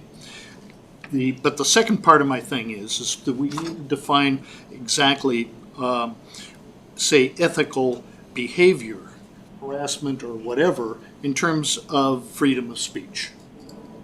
So if I say something that somebody doesn't like, they can slap me with an ethics violation, even though what I said was within my constitutional right for freedom of speech. Okay? And right now, that would be an ethical violation, because we're not going to ground rule out freedom of speech as long as we're not infringing on what freedom of speech means within the national definition of it. I can't say I want to murder you, for instance. That's not freedom of speech, okay? But I could say something that would be politically not correct within this environment, okay, which is my constitutional right as freedom of speech, that somebody could say, well, that's non-ethical behavior. Right? No, and that's a very interesting and nuanced point, I think, because as council members, you of course have, and we have rights of free speech, and that's protected, more significantly in Alaska than in other places. Once again, our Constitution is incredibly protective, but that doesn't influence your conduct as, say, a supervisor or employer, and what you can say and how we're allowed to say that based on those laws. True. You know, and so there is no way with the Code of Ethics, there is no way for us the city to violate your rights to free speech and not stand accountable for that. We would be, in that case, if there was an ethics complaint that was brought, an analysis was done under the code, it was determined that it was a violation of the sexual harassment policy for the city, and there was an argument made that it was a violation of your free speech, to have that be identified as a violation, that would be an argument for the court. Right? I mean, it might be an argument raised with the hearing officer, but ultimately you'd be going to the court saying the City of Wasilla has adopted an ethics complaint process and has imposed restrictions and prohibitions that ultimately violated my right to free speech. The City of Wasilla will not and has not adopted policies and procedures or laws that violate your right to free speech, and they won't move their action because they're very good at checking in with legal before they do things like that. So I don't know if it's one of those chicken and the egg, but it is protected. And the one risk we run if we were to include expressly a sentence that references free speech in that protection, it suggests that the protections afforded you for every constitutional amendment and provision aren't there because we didn't call those ones out as well. So they're there, they exist. We certainly as a municipality cannot usurp or preempt them. So I'm just trusting then, excuse me, Madam Mayor, I'm just trusting that my freedom of speech is not going to be usurped through our ethics code. That's really what you're saying. Just ask me to trust me on that, because it's not going to be. No, I mean, I think all of us have those protections afforded to us under the Constitution, and will hold the other bodies of law and the actions of our government, officials and entities, to the protections in that Constitution. So you don't have to trust anything because the Constitution is there and it's protecting you. And really, us adding something in our code that says the Constitution is there doesn't provide anybody any more protection than the Constitution itself. So all we would be doing is actually creating vulnerability for protections, or at least what we think the protections are, making the law itself vulnerable. So not that, again, ultimately, that would be corrected by the courts because the Constitution will trump and preempt. Madam Mayor, Mr. Brown? and I would hope that all of us feel that we have some level of ethical responsibility to our boss, the citizens, who's our boss, to be careful how we act, what we do, and what we say that could bring ill feeling to anybody who we work for. We work for 10,000 people in the city of Wasilla. And yes, I have a right to say certain things. But when I swore in and volunteered to run for city council, I said I represent Wasilla. I said I now work for you. I said now your interest is my interest now. So I'm concerned about this amendment because it appears that I work for you sometime, except when I want to do something different. That's not the way it works. I work for you all the time. And I think I object to this amendment because it is saying that the citizens is not my boss anymore. That's what I get from this amendment. Madam Mayor, I understand where you're coming from, Simon, and I see your particular point. Okay. But is that although we're sitting here, city council, we have to be very, very careful in what we do say, and who we say it to, and how we say it. I perfectly agree. Okay. But if you're quoted in the newspaper and you have a specific opinion that's your own personal opinion, okay, I don't want that to become and used against you as a city ethical violation. Because you're talking now, not as a city council person, but you're talking as Simon Brown or Tim Johnson or Stu Grant. But your statement's out there. If you put something out on Facebook, for instance, which is counter to our current culture, okay, is that an ethical violation? Well, Be sure, because if you were to say something which is counter to, say, our wokeness in our society right now, if I was to put that out onto Facebook, I would get 1,000 complaints instantly. Okay? And people would say he's unethical. But I didn't say anything beyond my particular point, my particular ideology. I mean, that's where we're walking here in terms of the environment that we're in. And my fear is that this can be taken and used against us. Holly? Well, I mean, one thing I will say is Councilmember Brown was very, very careful with his direction to us when we started working on this. And this is not, I agree with you that there are codes of ethics out there that create a lot of squishy areas. The City of Wasilla, or at least the sponsor in this case, this is not squishy. This is very specific. There are specific express prohibited acts that are laid out and will not and cannot, by their express terms, be read to infringe on anyone's rights to associate, rights to speech, rights to be themselves and have unpopular viewpoints. It's not in here. And I have seen code provisions that have done that. You did not, this didn't make it into this code. And that was very intentional. And so I don't know if that brings comfort, but I do think that's the tension we see with this amendment. And it's really just because there are enumerated prohibitions in here. And that provides protections. There's confidentiality, which takes away incentive. There's a layer of preliminary review, which removes the loss and use of resources there to go through an entire ethics process that's frivolous. And this is also important. There's an advisory opinion protection afforded all the officials so that you can get an opinion on something prior to enact and get protection from any ethics. So I think those go to this amendment. I did want to ask you about the association membership component of this amendment. I don't know if Well, that again, was rolled it's, into the amendment as moved, but I would, because I just did not, I want to make sure I understand the scope of that.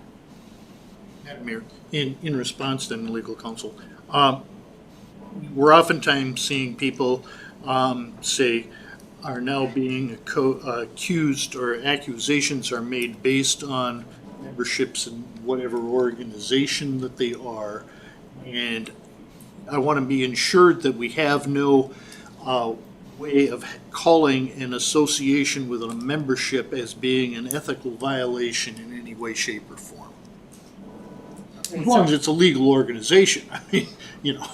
Right, no, of course. So I mean, I think there's one thing we want to do, we should look at the prohibited acts and make sure, now that I understand, I wasn't sure on that one, so I want to, you know, I didn't do my due diligence, I haven't marked through these. So false statements, I don't think that, I'm sorry, 2.01.60, this is on page 121 of your packet, and I'm just looking at the prohibited acts to see if we have vulnerability that would put anyone at risk for being, in essence, persecuted or found in violation due to their association. And I don't see that in false statements or inappropriate use of title or authority. I do think that the only place I would see that is if representations were made to the organization or through it that council felt a certain way, or council was a member of that organization or supported it as a whole, right? And that would be coming out and saying, council supports X organization. But you would have evidence of the statement that really you just went beyond your own title or scope. I don't think it goes to any action on the membership. Representing private interests, I think this really just goes to any representations for an association or membership as a member of council, you know, so I don't think that does it. Confidential. So I'm just browsing through these. I recommend you all do it with me and catch me if I'm missing something. But use of city properties, political activities, limitation, may not take an active part in a political campaign or other political activity when on duty, and that's important. This is specifically, and it specifically says this, that it's not limiting contributions to a campaign or exercising a right to vote or expressing political views when they are not on duty or engaged in public in their capacity. Okay. And that's yeah, I think that satisfies it. I understand that. Thank you. So I think I feel satisfied now having read them. Okay. Thank you for that. Thank you. I appreciate that. Madam Mayor, and I think for everybody, the biggest thing here is hopefully we have some faith in our clerk and our attorney. Anybody can file, someone can file a complaint about the motorcycle I drive. It doesn't mean that's going to pass the clerk's office, and it doesn't mean it's going to ever make the press or anything else. She's going to look at that and say, invalid complaint, end of the day, let's move on to the next day. So I guess, using your words, we got to go on faith and have faith in the city clerk, the city attorney, and a hearing officer, that out of those three, somewhere ethics is going to kick in and they do the right thing also. Mayor? Mr. Graham. Just for clarification from the last statement that you made, Mr. Johnson, are you withdrawing this amendment? Is it possible for me to do so? Yes. I will withdraw this amendment. Withdraw my second. Thank you.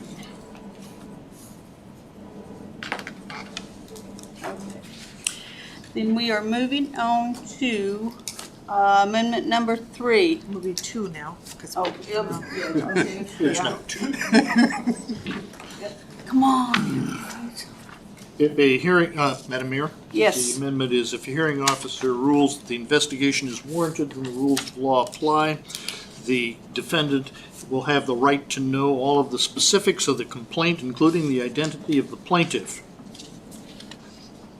If the plaintiff does not agree, the complaint is therefore categorized as hearsay by the investigator as they have no firsthand knowledge and the complaint will be dropped. Okay? Is there a second?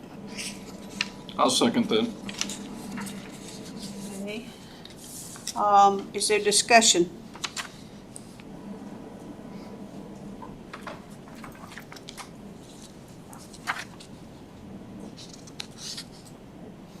I don't want to be the one talking all the time. Go ahead, Stu. We haven't heard from you. Madam Mayor. So I guess my question here would have to do with the process. So this probably deals more with work in the attorneys. So if someone files a complaint, they tell them they want to be anonymous, you know, or not to have their name disclosed. So if you determine that it is a valid ethics complaint and we're going to go hire a hearing officer, at that point, does the name become disclosed? Is that what we're saying here? Yes. And does that follow generally accepted legal practices if there is such thing? I believe this amendment really is one of choice for the council. There are pros and cons, and this is really just a policy-based decision. You know, if you have a complaint that affords the ability to remain confidential, you're protecting the complainant, but you're marching through the steps. Now, if you have a complainant that won't disclose their identity and that interferes with the ability to prove the complaint, right, because you're not disclosing your identity and somehow that influences the evidence that's getting before the hearing officer, then that's not gonna fly. Your complaint is, their complaint is probably going to fail. Often a complaint will come in that has nothing to do with the complainant, but it has implications for the complainant if their identity is disclosed. But the actions, the conduct, and the evidence really don't involve that person. If it's embezzlement and you have an employee who has witnessed or seen this embezzlement and they simply report and file a complaint, the hearing officer is going to be looking for evidence of that embezzlement. So if you don't have any evidence, if the person isn't coming forward, what you won't have is, you know, then you're looking at, is the money missing? Can we pull up the accounts? This money is missing. This person was here. They admitted to so-and-so who is a witness in this case who we call in and, or, you know, and so yes, this in fact happened. If the money is still there, there's no money gone, you know, it's not going to come to fruition. But to have the ability for that employee to file that complaint knowing that they're not going to be subject to retaliation. So that's why it's in here, is to provide to ensure that the identity of the complainant and that being made public in some way doesn't de-incentivize someone from or keep them from raising an issue. The reason to not have confidentiality in there so that you're confident that you always get to face your accuser, that's valid too, legally valid. So I don't, you know, I think there was a decision made here that weighed in favor of protecting the complainant and the accuser. You can flip that coin legally.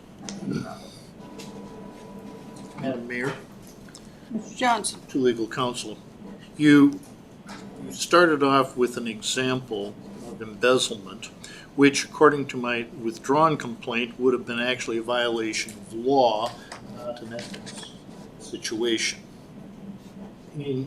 My thinking here is that an ethics complaint, in order to defend oneself, the identity of the plaintiff is oftentimes really needed.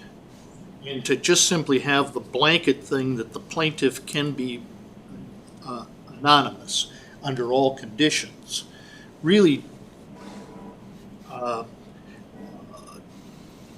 affects your ability to defend yourself in some situations. Maybe not in all situations, but in some situations.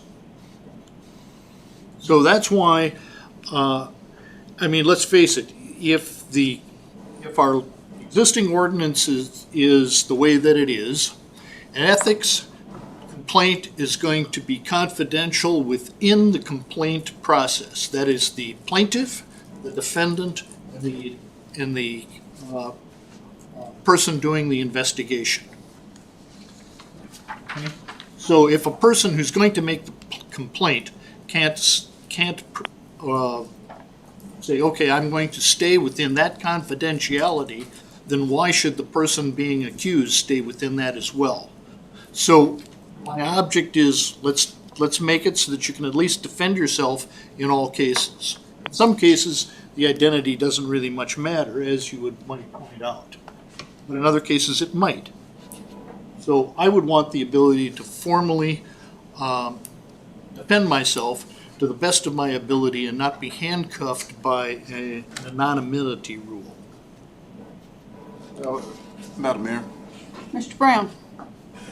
and the attorney can correct me, but I thought I read somewhere where the courts have strongly suggested that complaints be allowed to be anonymous, because if everybody know that... Not everybody will know. Well, let me finish. Once I file a complaint, that if the possible defendant's gonna know, and if he knows, will he go out and tell somebody?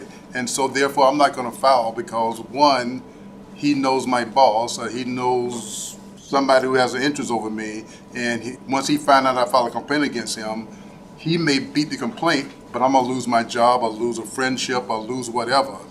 Again, if the hearing officer cannot proceed with the complaint because of lack of information, it's gonna drop automatically. So I remain anonymous, I refuse to give any more information, the hearing officer needs more information, it drops.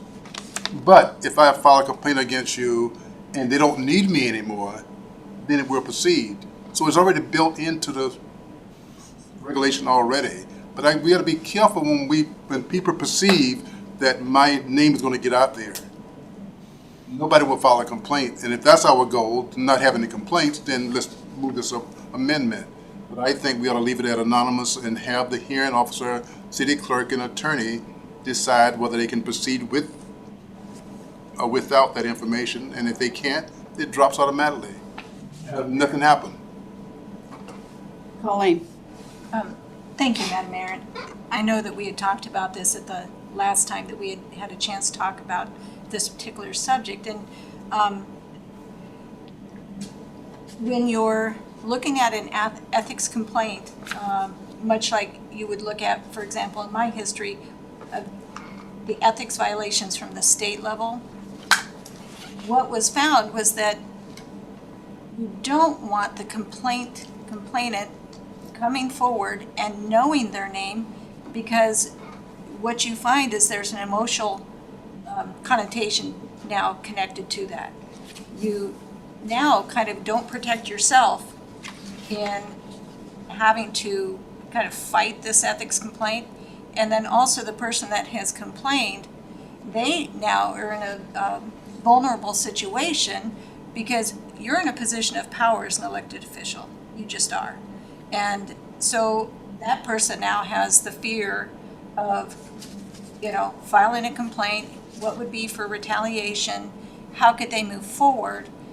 And if there's something that they find that is egregious and is truly an ethical violation from anyone, they probably wouldn't do it again, right? They wouldn't want to come forward, when we need to be held to the higher standard. We need to be held to the level that if there's something that is just really egregious, someone should be able to point that out without them coming forward, because what that allows then is the city clerk to review, and then the hearing officer to do due diligence without emotional involvement, right? And then that allows you too to have a clean hearing from the hearing officer to make sure that everything that's coming forward is kind of by the checklist. You know, was there a true violation? Was there something that was improper on this? So it protects you a little bit. But to have someone's name brought forward who has filed a complaint, it just doesn't work. Mayor, in response to both Colleen and Simon, you misunderstand, I think, to a certain point. The actual raising of the complaint is not the issue as to anonymity. Okay. The problem comes is that once you get to the hearing, okay, and you are going to defend yourself, at that particular point, I would want the rule of law to apply where I am now defending myself against this complaint, and all complaints are raised by people. It just doesn't happen in a cloud, it happens by a person. I become the defendant. I want to be able to defend myself as best that I can. Remember, you've already passed the rule that yes, this is something that we are going to investigate. That's where the anonymity drops.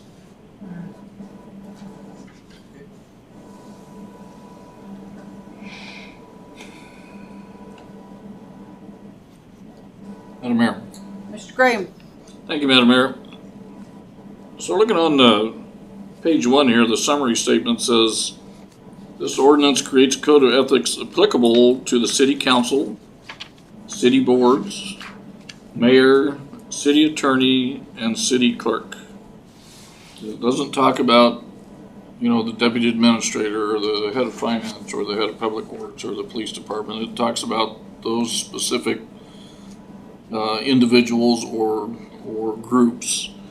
And I think I'm going to agree with Mr. Johnson here that once a complaint is determined to have some validity, then the process needs to become as open to the person who has received the complaint as it is to the person who is filing the complaint. This isn't like somebody's going to get fired from the finance office, for saying that, somebody, misfiled something or put the money in the wrong account or embezzled something. That's not what this is about. This is about code of ethics for a very specific and small and select group of individuals. So I'm going to agree with Mr. Johnson on this and hope that we can pass this amendment. Thank you, Madam Mayor. Is there further discussion? Point of clarification. Thank you. To the council, what am I striking and what am I inserting? We got to word it correctly and now put it into the So ordinance. with that being said, if the intent, I hate to go off this, if the intent is clear, if the council wants to give the city attorney, and depending on the vote, direction to put proper language in the code, if not, I need clear direction. What are we striking? What are we inserting? Line number, where is it going? I'll just leave it at that. So is your intent, Mr. Johnson, to have this at the discretion of the attorney and the clerk? Conflicts? Yes. If it passes. Yes, if it passes, yes. Madam Attorney, are you clear? And the sponsor. My telephone number, it's on my business card. I'm sorry? I do have a follow-up question. If it passes, I have been working with some language that's more specific to the hearing officer and what they can do with it. And this is, so on page 133 of the ordinance, 506, it states that a request for full confidentiality under this subsection should be filed with a complaint. With language as follows, address your concern or does it not go far enough? And I'll quote, any facts presented by a confidential complainant may not be relied upon by the hearing officer in finding a violation. It's something, because that would mean that a person can say that person embezzled, and then the hearing officer would need evidence, independent information, as they go through the process that shows embezzlement. And if the person remained confidential and what you have is the person saying, I saw it, well, they've remained confidential and that evidence is not going to be sufficient to the hearing officer to have specific. considering it. So if that allows us to have an amendment with precise language and placement, so if it worked for you. So, Yes. would it, okay, Yes. so I think we could, so I think the motion would be to add the following language after the word complaint on line 506. Any facts presented by a confidential complainant may not be relied upon by the hearing officer in finding a violation. Madam, Mr. Johnson, but that doesn't give you the right to confront me. That just means the hearing officer will take or not take action for lack of participation. It would mean that if the evidence being provided was something that I saw you do, okay, and where it's my testimony against you, okay, the hearing officer cannot take that against me unless I say to the hearing officer, yes, I'm no longer anonymous, Right. which I can contest that. Does that make sense? If, on the other hand, the hearing officer has specific data, which is immaterial to the person, he can continue the complaint. But if it's based then on what I would say hearsay, okay, then that's the end of it. And that's really where my statement is trying to go. I don't want to prolong this, Madam Mayor. It's already there because if step one, it gets to Jamie officer and she has no evidence, it drops. And if she calls the attorney in because she's unclear and the attorney says, no, there's nothing here, it drops. That's not the case, though. Excuse me, Madam Mayor. That's not the case, Simon. If somebody says, okay, I'm going to use the council's, okay, I saw him with embezzlement, okay? It's an accusation, okay? And that accusation may in fact stand water, okay? But if that's the only accusation that we've got, then I, as a defendant, need to know that. If there's no other evidence to support that, but it could be substantiated against with my saying you did this, and I saw you do it. In which case, I'd want you to be able to say, well, prove that you did. Okay, that's where the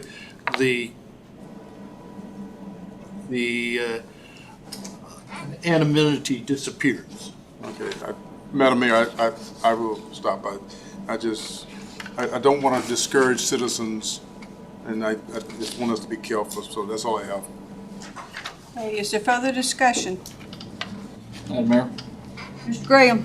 So there was some discussion about discrimination and retaliation. You know, the ordinance, you know, specifically talks about prohibition against harassment, discrimination, retaliation. And I think somewhere along the line, the term whistleblower comes into this. You know, like accuse Mr. Johnson of embezzlement, and it proves to not be the fact or to be the fact. But are there federal whistleblower protection laws that would apply in this case? And state level whistleblower protection laws that apply in this case, which would prevent, others, from harassing me or discriminating against me because I filed a complaint that either had or did not have basis? Excellent point. I mean, there really are federal and state whistleblower laws that come into play. The problem is, in reality, if somebody has been retaliated against, getting back to whole isn't easy, and getting them to file the complaint knowing that the getting back to the whole isn't easy is one of the goals. That was one of the discussions. So if you have somebody who says, okay, I'm going to file a complaint, but if they fire me, I may be able to get my job back because I know there are laws that protect me against retaliation, they're still dealing with having to lose their job and having to litigate in state court or federal court, but in our case, it's almost always gonna be state court, then win and then recover fees, and they're not gonna get their job back most of the time, right? They'll give them compensation to go get a different job, and they have to make efforts to go get that different job, and we're just talking about employees. But so there's a lot of pieces there that you're absolutely right, those laws are there, and hopefully people do take advantage of them and they provide protection, but they won't mitigate the harm necessarily completely, and they don't mitigate the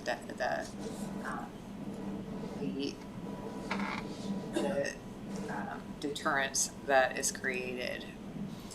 And it also, those laws will not protect them necessarily if the retaliation they're worried about is more social or personal or public even, based on your positions and as powerful members of a community. But as a individual, as a citizen of the United States, according to, U.S. code, I have the right to face my accuser.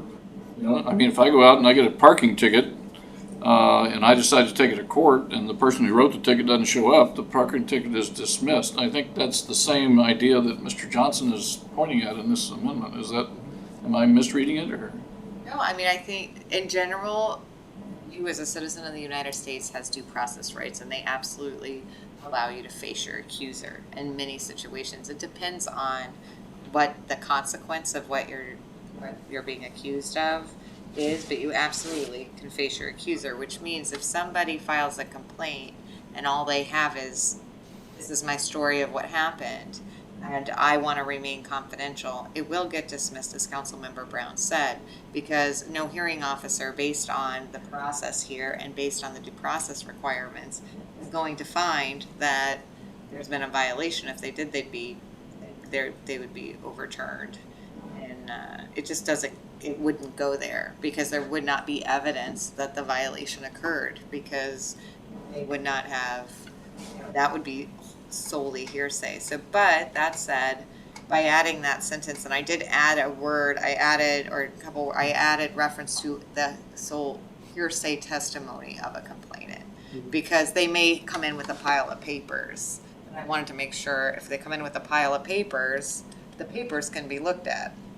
Because the papers, that puts the council member or the city attorney or the clerk in a position to say, yeah, that's not right. Yes, we ran that, but and that shows this missing money, but actually you can go and look at the updated and check with the accountant, and it was all on the up and up. It was a big mistake. And so you can defend against the paper, and it keeps that hearsay testimony out. Thank you.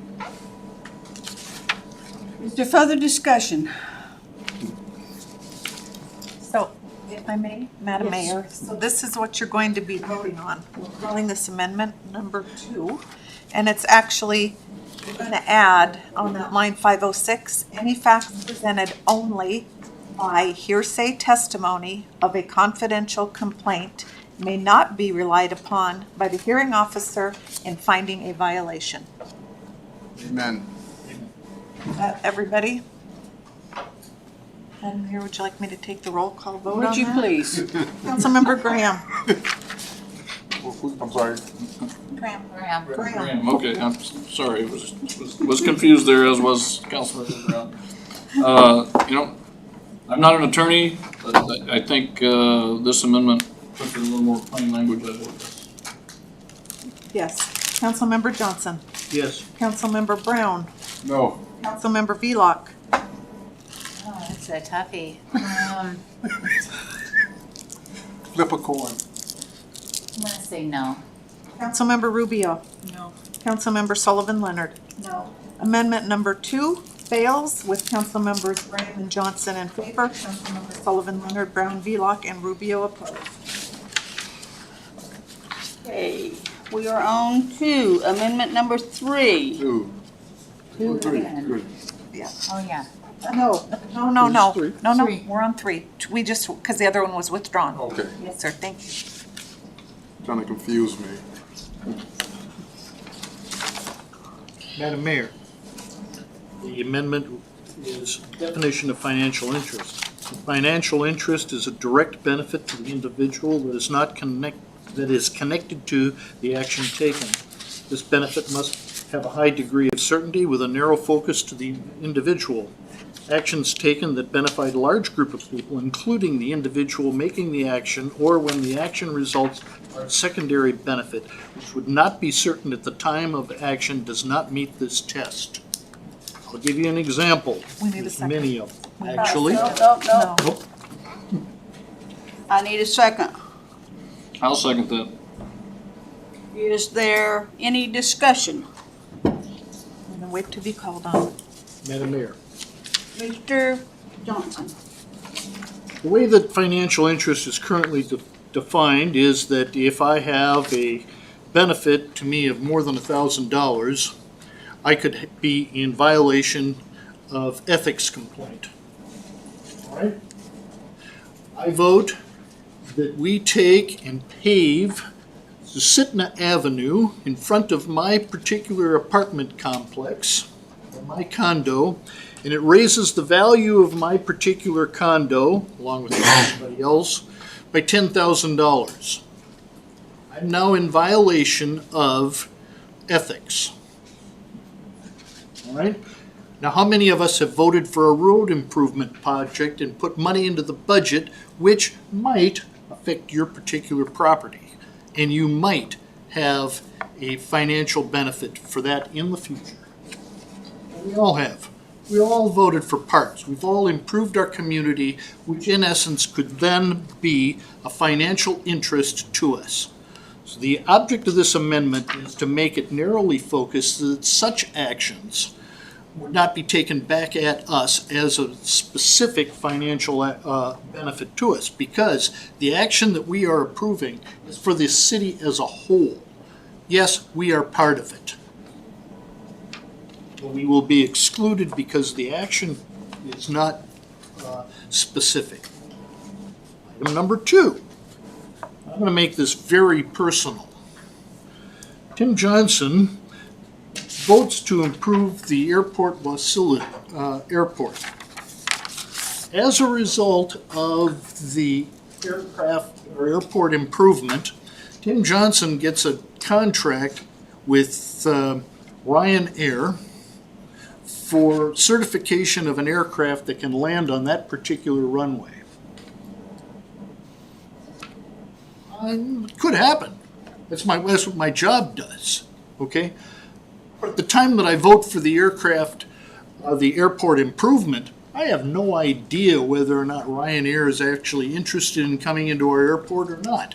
But my financial interest could be as a direct result of it. However, it was not material at the time that Tim Johnson would vote. All right? But without that particular statement, they could come after me 3 years from now for an ethical violation. He voted for that. He had a direct financial benefit for that particular vote. So the way that my wording is that because it would not be of a highly certainty at the time of the vote, it'd be a secondary benefit. Okay, it doesn't meet the criteria of a financial interest. And Madam Mayor, Mr. Brown? again, I agree, I hear what you're saying, Mr. Johnson, but again, I hate to beat a dead horse, but I believe if you read the entire regulation, the city clerk, step 1, is going to say that any evidence that he had a preconceived intent when he voted for this. And is the complaint bringing any evidence forward to say 3 years from now you had this intent in 2022?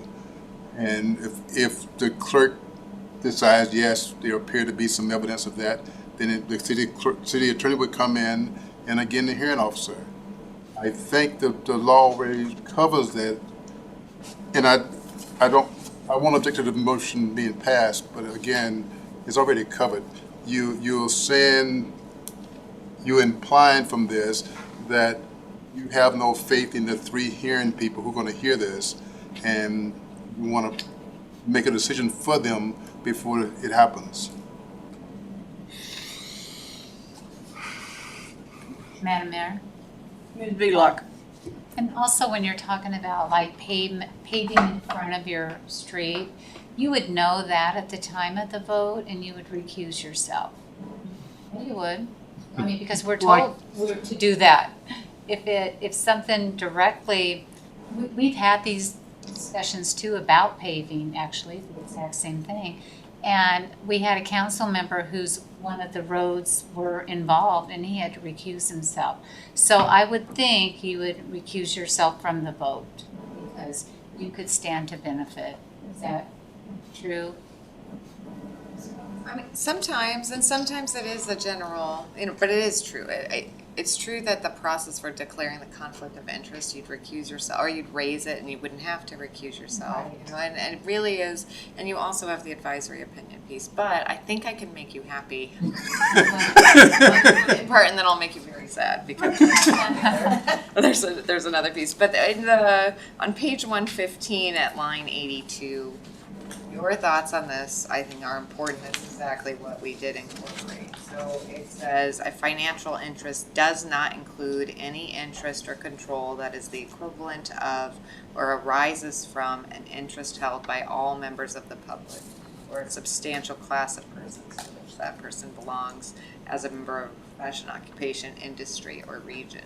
So I think the goal here is to say, if you all pay taxes. So if we interpret conflict of interest to the point where anytime you have an interest, you can't vote, well then you can't vote on taxes, and that's going to be We can't vote on anything. right. You can't vote on anything within the boundaries of the city of Wasilla because you're all participating in this community and you're all, and if you're a member of an organization or a group that's benefited, and I think for the most part, the scenario you raise is saying this is to the extent your industry is benefited by changes in airport development, this protects you. It's expressly to the extent that it gets more specific and there's information that comes out later that this organization or this company had reached out to you or that you did all of their work in every other jurisdiction and now they're moving into Wasilla and you'll probably get their work here, then we're getting to the place where, as Councilmember Brown pointed out, we actually do have to sit down, and what will happen is the city clerk and I will read the case precedent, and I wouldn't be the hearing officer on this, but we would be doing this before it ever got to an ethics complaint usually, because the way that council members all work, as Councilmember Wheeler pointed out, you do tell us. I mean, I think, Jamie, correct me if I'm wrong, but I think that most of you go to the clerk and say, hey, I've got this scenario, and then she gives you, so you know before you walk into the council meeting that there's a conflict. But I would say that is my moment of making you very happy. I think we did it. Ordinance, but I think the point was well taken and incorporated. Is there further discussion? Hearing none? Madam Mayor, I withdraw. So, Withdraw my second.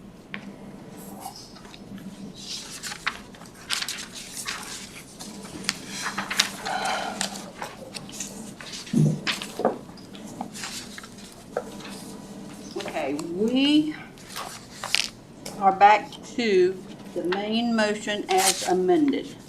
Am I correct, Madam Clerk? Madam Mayor, I propose amendment number 4, or I guess it'd be number 3 now. That's number 3. Councilmember Grimm, do you want me to do anything? Not yet. Madam Mayor, I propose an amendment on line 82, which is on page 115 of the packet, to insert the word substantial between the words produced and monetary. Therefore, the line would read, may produce or has produced substantial monetary gain or loss.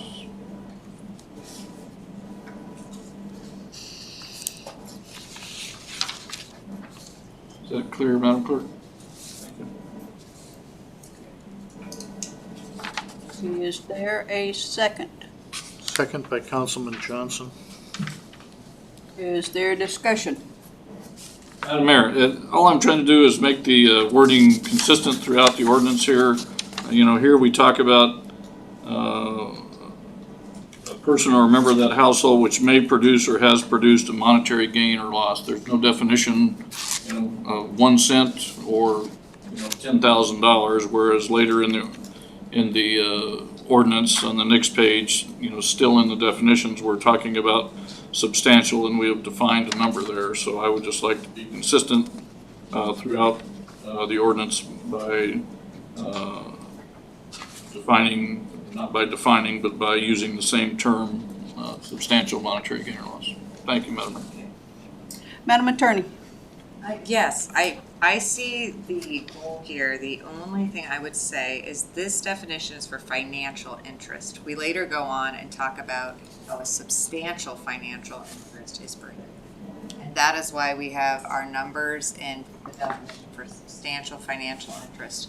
And so if we add the word substantial into the definition of financial interest, I think that goes against the intent and also the case precedent, because all we're saying for financial interest is you can have a financial interest. We're just saying what that is. There's monetary gain, monetary loss, period. It's just defining what constitutes an interest that is financial. It's not, there's no judgment as to whether or not that should substantial or leads to any ability to figure it out. So when you go on to the next page in the definition, which I believe Councilmember Graham, that's where you're seeing that inconsistency. That's under the definition for substantial financial interest. And the reason why we have two, there may be that question, why are we even defining financial interest if what we're regulating is substantial financial interest? It's for triggering, it's for notice, it's for, and if you're on the commission and you declare you have a financial interest, the next step is, how do we decide whether it's substantial? So that's why we define both. And the state defines both as well. If I could, Madam Mayor.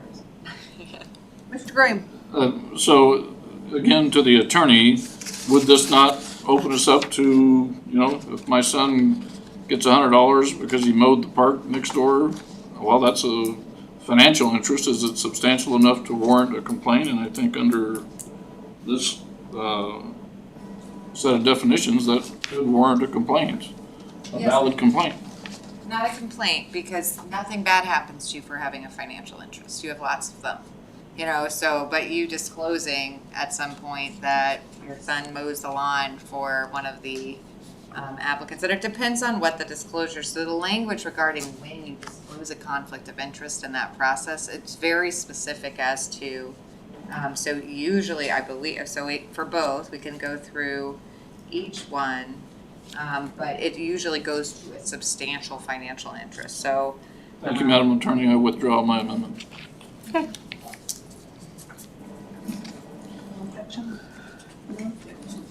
Okay, Madam Mayor, I have further amendments. So are we on number 4 or number? We're on number no, we're 3. still on number 3. Still on number 3. Madam Mayor, I propose an amendment on line 129 to strike $1,000 and insert $2,500. Okay, is there a second? Second by Councilman Johnson. Tell me again what line, please? This is on line 129 on page 117. This is in the definitions. We're talking about substantial financial interests. So, Madam Mayor, kind of a point of order if we could. Councilmember Graham, did you have these amendments in advance, or is this just something you're wanting to insert as we go along? Because if we had some of these in advance, we'd kind of have a chance to take a look at it and see I did have them in thoughts are. advance of the meeting, but it was like 10 minutes in advance of the meeting. So these were not available at the time the packet was published. Madam Mayor, Mr. Brown? to Mr. Johnson, to Mr. Graham. One of these guys. It's getting late. I have a beard. Late. Why do you want to move that up? Yeah, we've had, at each of the meetings, we've had discussion about this number, about whether $1,000 is I think originally we started at 10,000, or we asked for it to be moved to 10,000, and there was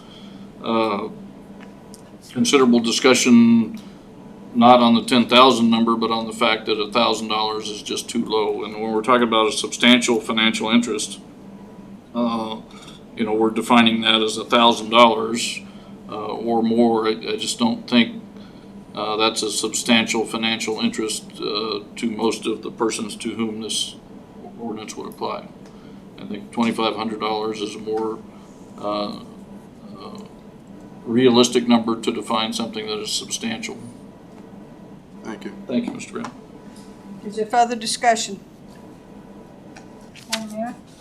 Pauline? I prefer for it to be at the $1,000 level. I think what may be substantial to one may not be for another. And I think we lowered it down for a specific reason so that, again, we're gonna have some things where specific financial interest is something that people are gonna be reviewing and what have you, but 2,500 I think is just, to me, it's just too high. Further discussion? Hearing none? Madam Clerk? Okay. Councilmember Brown, No. Councilmember Velock, No. Councilmember Rubio, No. Councilmember Leonard, No? Councilmember Graham, Yes. Councilmember Johnson. Yes. Fails with Councilmembers Johnson and Graham in favor, Councilmember Sullivan, Leonard, Brown, Velock, and Rubio opposed. That's amendment number 3. Madam Mayor, if I could request information here. So for the packet, we had amendments from Mr. Johnson, and that was included for the public to have a chance to review. We now have amendments that the public hasn't had a chance to review. So I'm wondering kind of the process here.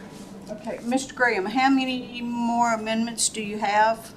I have 1, 2, 3, 4 proposed amendments, 2 significant and 2 insignificant. However, a point of order, I would point out that amendments from the floor are allowed. Well, Madam Mayor, I think it's out of order. In essence, we come here to work on amendments. We had them in advance. We had a chance to look at it. And it appears that they are amendments kind of off the cuff, and maybe they are, maybe they aren't. Maybe you've thought about this in advance, but it's a disadvantage for council to just have to look at amendments or hear of an amendment just quickly here without, like I said, specific information for the public. Madam Mayor, if I may, to Councilperson Sullivan Leonard, are you suggesting that we postpone this till the next regular meeting? No, I'm not. No, I would not do that to Councilmember Brown. In which case, Madam Mayor, once again, I would bring up a point of order that amendments from the floor are allowed. Okay. Then, Mr. Graham, continue on. Thank you, Madam Mayor. So, we still on Amendment 3?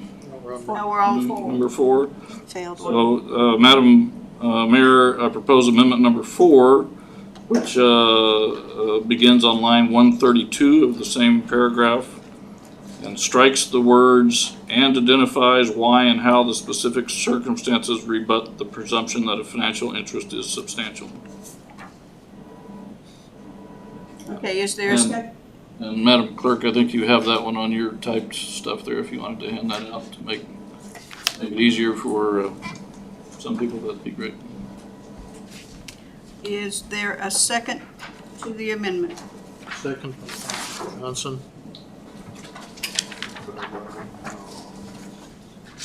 I had this before.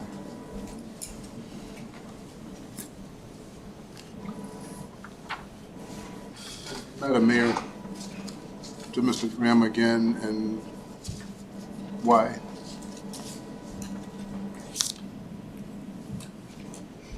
Okay, we are moving on to discussion, so. Oh, I'm sorry, I thought we were there. We'll get through this, and at 9 o'clock, we're out of here, just so you know. Johnson, second. Anyway, Mr. Brown. I think I understood Mr. Brown's comment. The question was why this amendment. When you read through the sentence there, it says, value greater than $1,000 presumed to be substantial unless the council or board or commission taking the official action determines that the financial interest under the specific circumstances is not substantial. I think that's it right there. I think the rest is, we're just adding words on, to identify why and how the specific circumstances rebut the presumption that the financial interest is substantial, puts a burden on the city council to do that, and there's certainly no need for that burden to be brought on the council. If the council decides that it's substantial, that should be sufficient. A simple vote of the council should be sufficient to determine if that interest is substantial. Thank you. Okay, is there further discussion? Madam Mayor, could we have Attorney Wells just kind of give a brief piece on why it's worded as such? Sure. That language was put in there to help make sure that if there is, that an explanation is given as to why it rebuts the presumption. Without it, council can say, you could have someone say, I think this isn't the same thing, this rebuts the presumption, and council can be tired and it's beautiful out and say, sure. And then because of the language of our code, we've created vulnerability for conflict, and also conflict of interest, remember, is common law, not just your code. So that means the courts will decide independently if they think you have a conflict. We've incorporated their standard of review into your code, but that means that they're scrutinizing conduct as well. So we wanted to just be helpful. In theory, I don't mind having it removed either. You have a city attorney present at all of your council meetings, so you will have a city attorney that walks you through that process. It's just a worry for commission members, and I'm okay with the amendment if you choose to move forward with it. And that's the explanation as to why the language is there. That wasn't as brief as you had hoped. I apologize. That's good. Madam Mayor, I would again say that, mirroring what Ms. Wells said, that's the job of the attorney, not the job of the city council. City council votes it up or down, and the attorney says, that's legal or that's not legal. So, thank you. Okay, is there further discussion? Hearing none. Madam Clerk. Councilmember Vlock, Yes.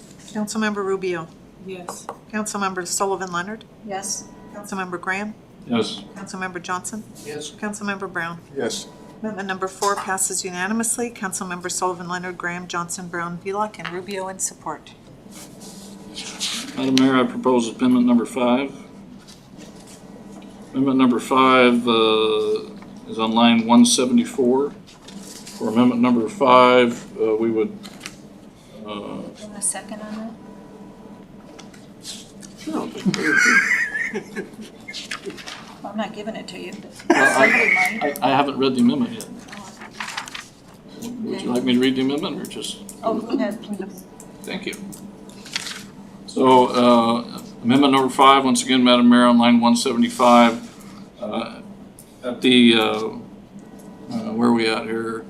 Or excuse me, line 174, at the beginning of the sentence, we will strike the words immediately before council approves the agenda, and we will add the words, upon introduction of an agenda item for public participation, consent agenda, or unfinished business. That would be the addition, and so the sentence would read, immediately before council approves, or excuse me, upon introduction of an agenda item for public participation, consent agenda, or unfinished business at a regular or special council meeting, the mayor and council members, so on and so forth. So. Okay, is there a second? Second. Johnson. Councilman Johnson, I'm sorry. Councilmember Graham, I apologize. I should have thought of this earlier. We probably ought to add new business, which I think was the reason it was just before the agenda, because you could have a new business item. That's also an action item. Thank you. Please add that.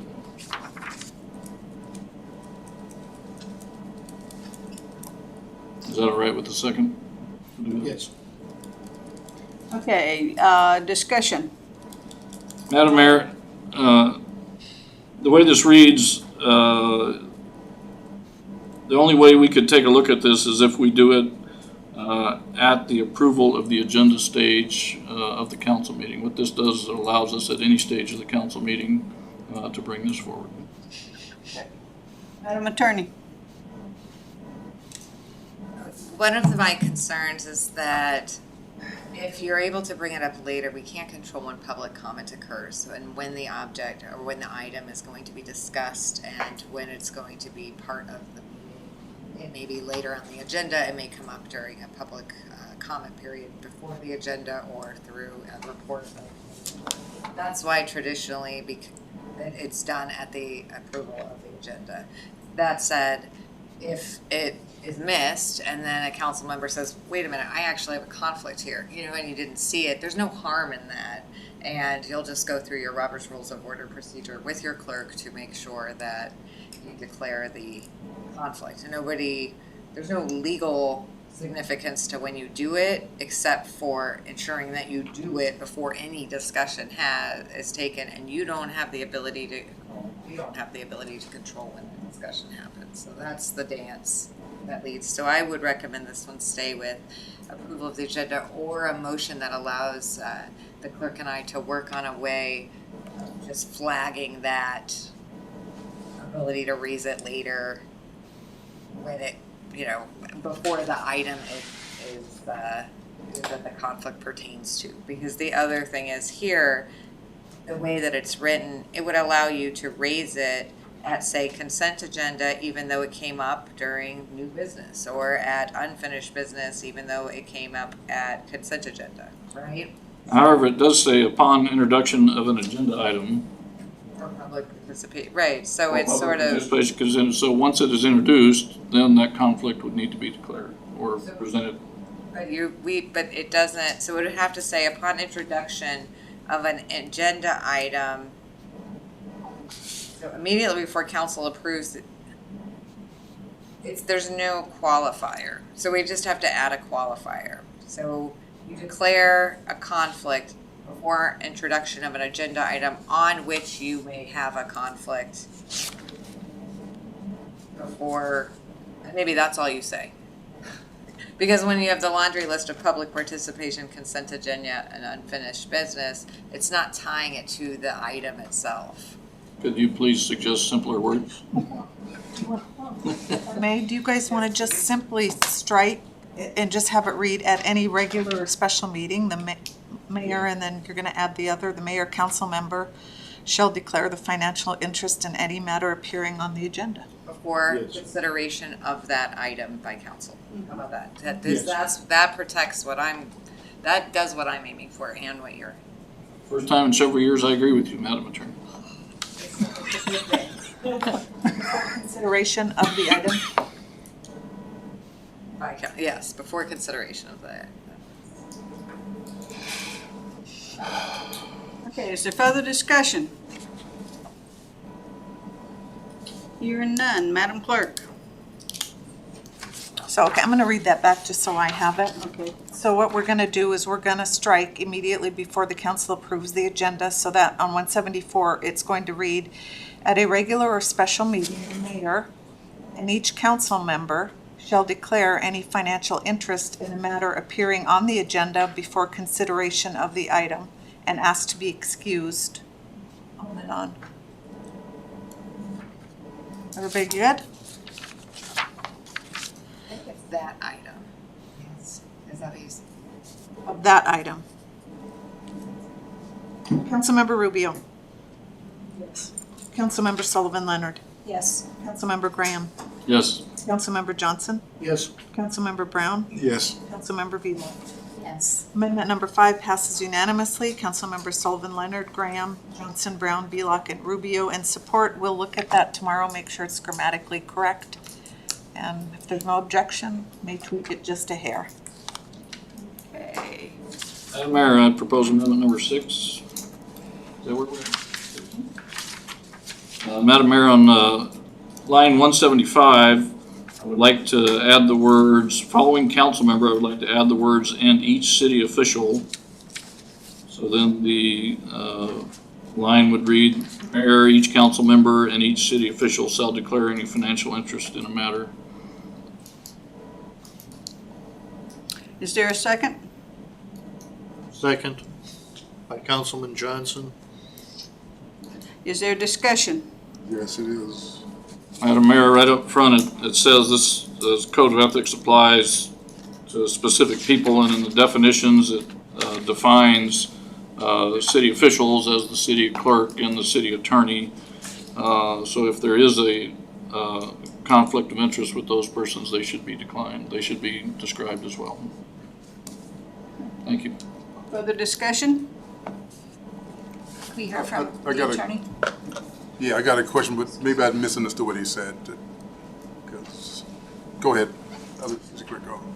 This amendment is hard, this is a problem for your city attorney in that we can't comply with this. And the reason why is we can't ask for permission to participate in conflict of interest. The rules that we follow are far more rigid and protective than, we don't have the, our bar license doesn't permit us to have a conflict of interest. And we have rules court rules that specifically tell us what cases we can take and when we can advise a client, and I can't ask council's permission to do that or waive that unless there's specific waivable conflicts of interest, and I could come to council and ask to waive those, but otherwise I cannot participate in the process here and still be in compliance with my conflict of interest provisions. That said, and I'm sure you've noticed, with your council, both us in the past, we will declare conflicts of interest. We will abstain when we need to do so or required to do so by law.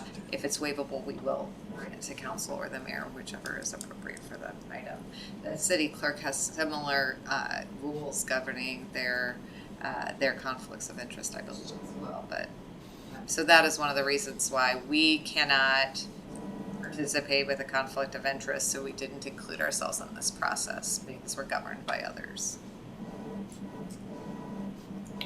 But we're still subject to the code, and we certainly. Madam Mayor and Madam Attorney, this would not be the first time that we have brought in alternative representation because there is a conflict of interest with the attorney or with their firm. This just spells out clearly that city officials, which would be you and the clerk, if there is a financial interest, that those need to be declared. And in your case, you're probably going to do it well before the agenda comes out. So we'll know that since you're part of the agenda setting process. But to not include city officials in there, I think, just is inconsistent with the definitions. And we could add a provision. The other issue is we have a separate conflict of interest declaration process for commission members who are also city officials for purposes of this. So we don't want to include them in this process because the next section governs how they declare their conflicts. What we could do is add another provision that just simply says the city attorney and city clerk, because we are the only officials that aren't covered in the declaration, shall declare conflicts of interest in accordance with, and comply with the rules of applicable to their positions, because both positions have those rules. In this particular case, Madam Mayor, the section that this falls under is 201-040, conflicts of interest, council members and the mayor. It's not dealing with commission members. Right, the next one, 2.01050, Right. is conflicts of I'm interest. proposing an amendment to 040. But we wouldn't include the commission members in the declaration in 040 because they have 050, which is specifically for them. So if you go, There was no declaration for commission members in mine, nor in the original. no, I'm sorry. So when we go to 2.01040, we're saying that immediately before council, let me make sure I'm in the right spot. So when we go to Yes, ma'am, you are in the right spot. 175, okay, yes. So when we go to that section, we read B. Immediately before council approves the agenda at a regular meeting, blah, blah, blah, shall declare any financial interest in a matter appearing on the agenda and asked to be excused. And that is going to the council members. Now, when we go to what the process is for commissioners, we go to 2.01050, and it says, except as otherwise provided in this section, a city board or commission member may not participate in a matter in which a member has a substantial financial interest. And then it goes into their process for participation. And the reason why is the process for a commission and an appointed member declaring a conflict is a little different than from council, because council's actually, you don't get to not vote unless you have a conflict. So you have to vote, because the governor, if there's a controversial issue and the volunteer members of an appointed board, have a conflict and they declare there's and someone says, it's not really a conflict, they still can decide not to participate. You as council members don't have that luxury because you've been elected to be the representative of the so that's why we keep those separate. So you wouldn't. I agree with the separation, but I'm not trying to amend 050, just 04. Okay, so If I may, Councilmember Graham, would you be, so when I went back to the definition of city official, means a person who holds elective office under the ordinances of the city or as a commission member, do you want to, instead of saying city official, we could say the clerk and attorney? If that would please the attorney. Help everyone? we can't do that because I can't ask for permission to. That would please the clerk, that would be fine. So I would say that amendment would be against the advice of your legal counsel. Madam Mayor, I'm just listening to what the attorney said. I think it still comes back to an elected official's status. We are the ones that approve budgets. We are the ones that approve policy, etc. And the clerk and the attorney are not in that purview. So I think there's a reason why it's separated out. And I guess I just don't feel like we need that. You have your own provisions as well as regarding ethical acts under your the Alaska Bar Association. I'm not sure how the clerk has it, but I imagine through her IIAMC that probably they have their ethical standards that they have to follow for their certifications and licensure and what have you. So I think keeping the scope of this within the council and the mayor. And again, we are in a position, we are the legislative body, we are the ones making those specific choices, voting yes or no. So I think this is very particular and applicable to how it is now and not to be amended. So I don't support the amendment. Madam Mayor, I thank Councilperson Sullivan Leonard for her point of view, and I withdraw my amendment. Thank you. Okay. No more amendments from me, Madam Mayor.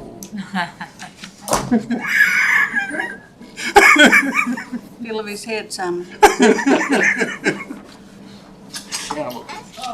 Okay, now we are back to the original amendment as amended. The original motion as amended. Yes, ma'am. So the motion before the council is to adopt ordinance serial number 2213 as amended. Are you going to read it again? Yes. Is the council ready to vote? Councilmember Sullivan Leonard? Yes. Councilmember Graham? Yes. Councilmember Johnson? Yes. Councilmember Brown? Yes. Councilmember Wheelock? Yes. Councilmember Rubio? Yes. The motion to adopt ordinance serial number 2213 as amended passes unanimously with Councilmembers Sullivan Leonard, Graham, Johnson, Brown, Wheelock, and Rubio in support. We are now at new business. Madam Clerk, please read the title of the item. Let's see. Thank you, Madam Mayor. That's an update from administration on emergency response efforts related to COVID-19. I have not taken any new measures in response to COVID-19, but will bring forward a resolution discontinuing the disaster declaration at the next council meeting on June 27th. Madam Clerk, please read the title of the next item of business. Under communications, no action is required. We do have the Planning Commission meeting minutes, May 10, 2022. Okay, audience comments, 3 minutes per person. Anybody want to talk?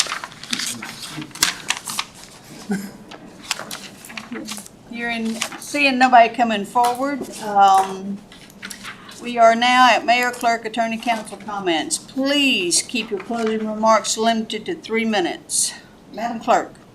Thank you, Madam Mayor. Just if you've seen the clerk report or haven't, I wanted all the council members to be aware my annual performance evaluation with the City Council will be scheduled next meeting, June 27th. So if you have any questions about that process, especially for those of you that haven't been through it before, please let me know.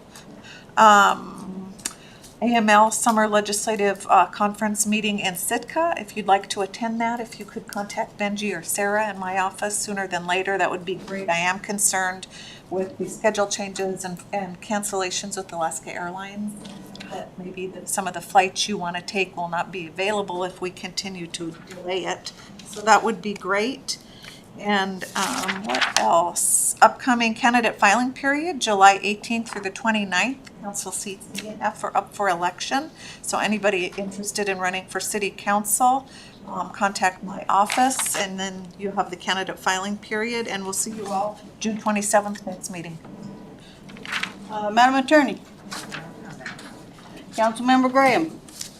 Thank you, Madam Mayor, and thank you all, council members and staff members, for helping us walk through the ethics ordinance. I think any ordinance where you have such a substantial amount of legalese and implications certainly deserves the extra time that we gave it.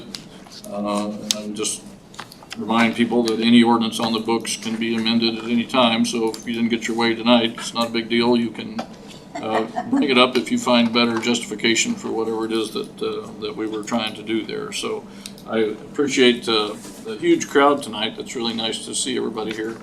But I do appreciate the comments from the bow hunters that put in their letters in support of the archery range, and also those that came in support of their various nonprofit organizations. And if I could ask perhaps either the mayor or Mr. Bell, how many of the COVID kits do we have left? Do we know? Through the mayor, Councilmember Graham, we have no COVID test kits in inventory, other than I think there may be a few here at City Hall that are on display. There's nothing in storage. Thank you, sir. Thank you, Madam Mayor. Councilmember Brown. Thank you, Madam Mayor. And thanks to all the councils. It was a long 9-month process we went through, and I hope we learned something out of it, and I hope the citizens of Wasilla especially get something out of this, that we have developed a process that includes them along with what we do here, because what we do is for them and for the entire city. So thanks for all the participation, and I hope even with the going back and forth in the last minute amendments that we, I believe we produced a good product. And a big thank you to the city clerk and to the city attorney for having put this together. Okay. Councilmember Sullivan Leonard. Thank you, Madam Mayor. Certainly all the work that's gone into developing a really good, strong, comprehensive ethics code is just, to me, a phenomenal project and great success for those that have worked on it. And the council, I want to apologize. I was a little abrupt with those that brought amendments forward. Everyone is allowed to bring amendments to this table, and I didn't mean to be ornery. I guess that's the Irish in me sometimes that comes out, and anyway, I do apologize. No apology. Truly. And anyway, I just wanted to say I had brought forward an ordinance many years ago here at the table for ethics, and it was 2 pages long, and needless to say, council wasn't happy with that, and it ballooned from 2 pages to like 50 pages, and then it went nowhere, right? Because we couldn't find that fine line of what you really wanted legally for ethics or did you just want to slap someone's hand saying, hey, what you did wasn't great? So again, the final product we had tonight is from a lot of work, and I really am so thankful that Councilmember Brown and our clerk Jamie Newman and our attorney Holly Wells worked so hard on this, and council members, all your hard work, very much appreciated. Thank you. Councilmember Velock. No comment, Mayor. Councilmember Johnson. Madam Mayor and Council, I agree, and I want to recognize the hard work that went into ethics code. I voted for it. However, I do have some real reservations. I will state my reservations now. My nephew is the city attorney for Rochester, Minnesota. I actually had him look at ours. His exact comments were, stand by for the darts. When you make very specific things, it makes it very easy to come at people for ethics violations. If it's vague, it's a lot harder to go at with the ethics violations. Voted for it. Hopefully, we will not have the same experience as my nephew, city attorney for Rochester, Minnesota. Thank you. Councilmember Rubio. No comment. Okay, tonight, we have the new police chief with us. If you've not met him, it's Bill Rapsons. So if you'd stand up, please. Speech. Speech. Okay. Nice to meet everybody. Some of you I remember I was here in up until 2019. Ended up moving out of state with the family down to Colorado, and it's great to be back. Great to be back with the city. Definitely great to be back with Wasilla PD at this role. Had a great coach back in 2006, and it was a privilege to come back and take the reins next Friday. And what she has accomplished in the 6 months is absolutely phenomenal, knowing the situation that things were in the last couple of years. So I'm honored to be with her and to work with her, and that she has the faith and the ability to continue that, and have her support means a lot to me. This is all the council. I was always behind the scenes back up until I left in 2019. It's great to kind of be out here and just kind of get to your process, see a face. And please, if there's any concerns or anything that's, that my awesome officers are doing, let me know. They'd love to hear it. And looking forward to working with every single one of you. So, thank you. Thank you. And Angela, this will be your last meeting with us. I can't tell you how thankful I am for the job that you have done and the direction you have put this WPD in. You've done a lot of hard work, and the officers, everybody is very appreciative of everything that you've done. So a very big heartfelt thank you for what you have done. And with that, we have no further business at hand. I'm adjourning the meeting unless objection is raised. Hearing none, meeting's adjourned at 8:48. Not 9 o'clock yet.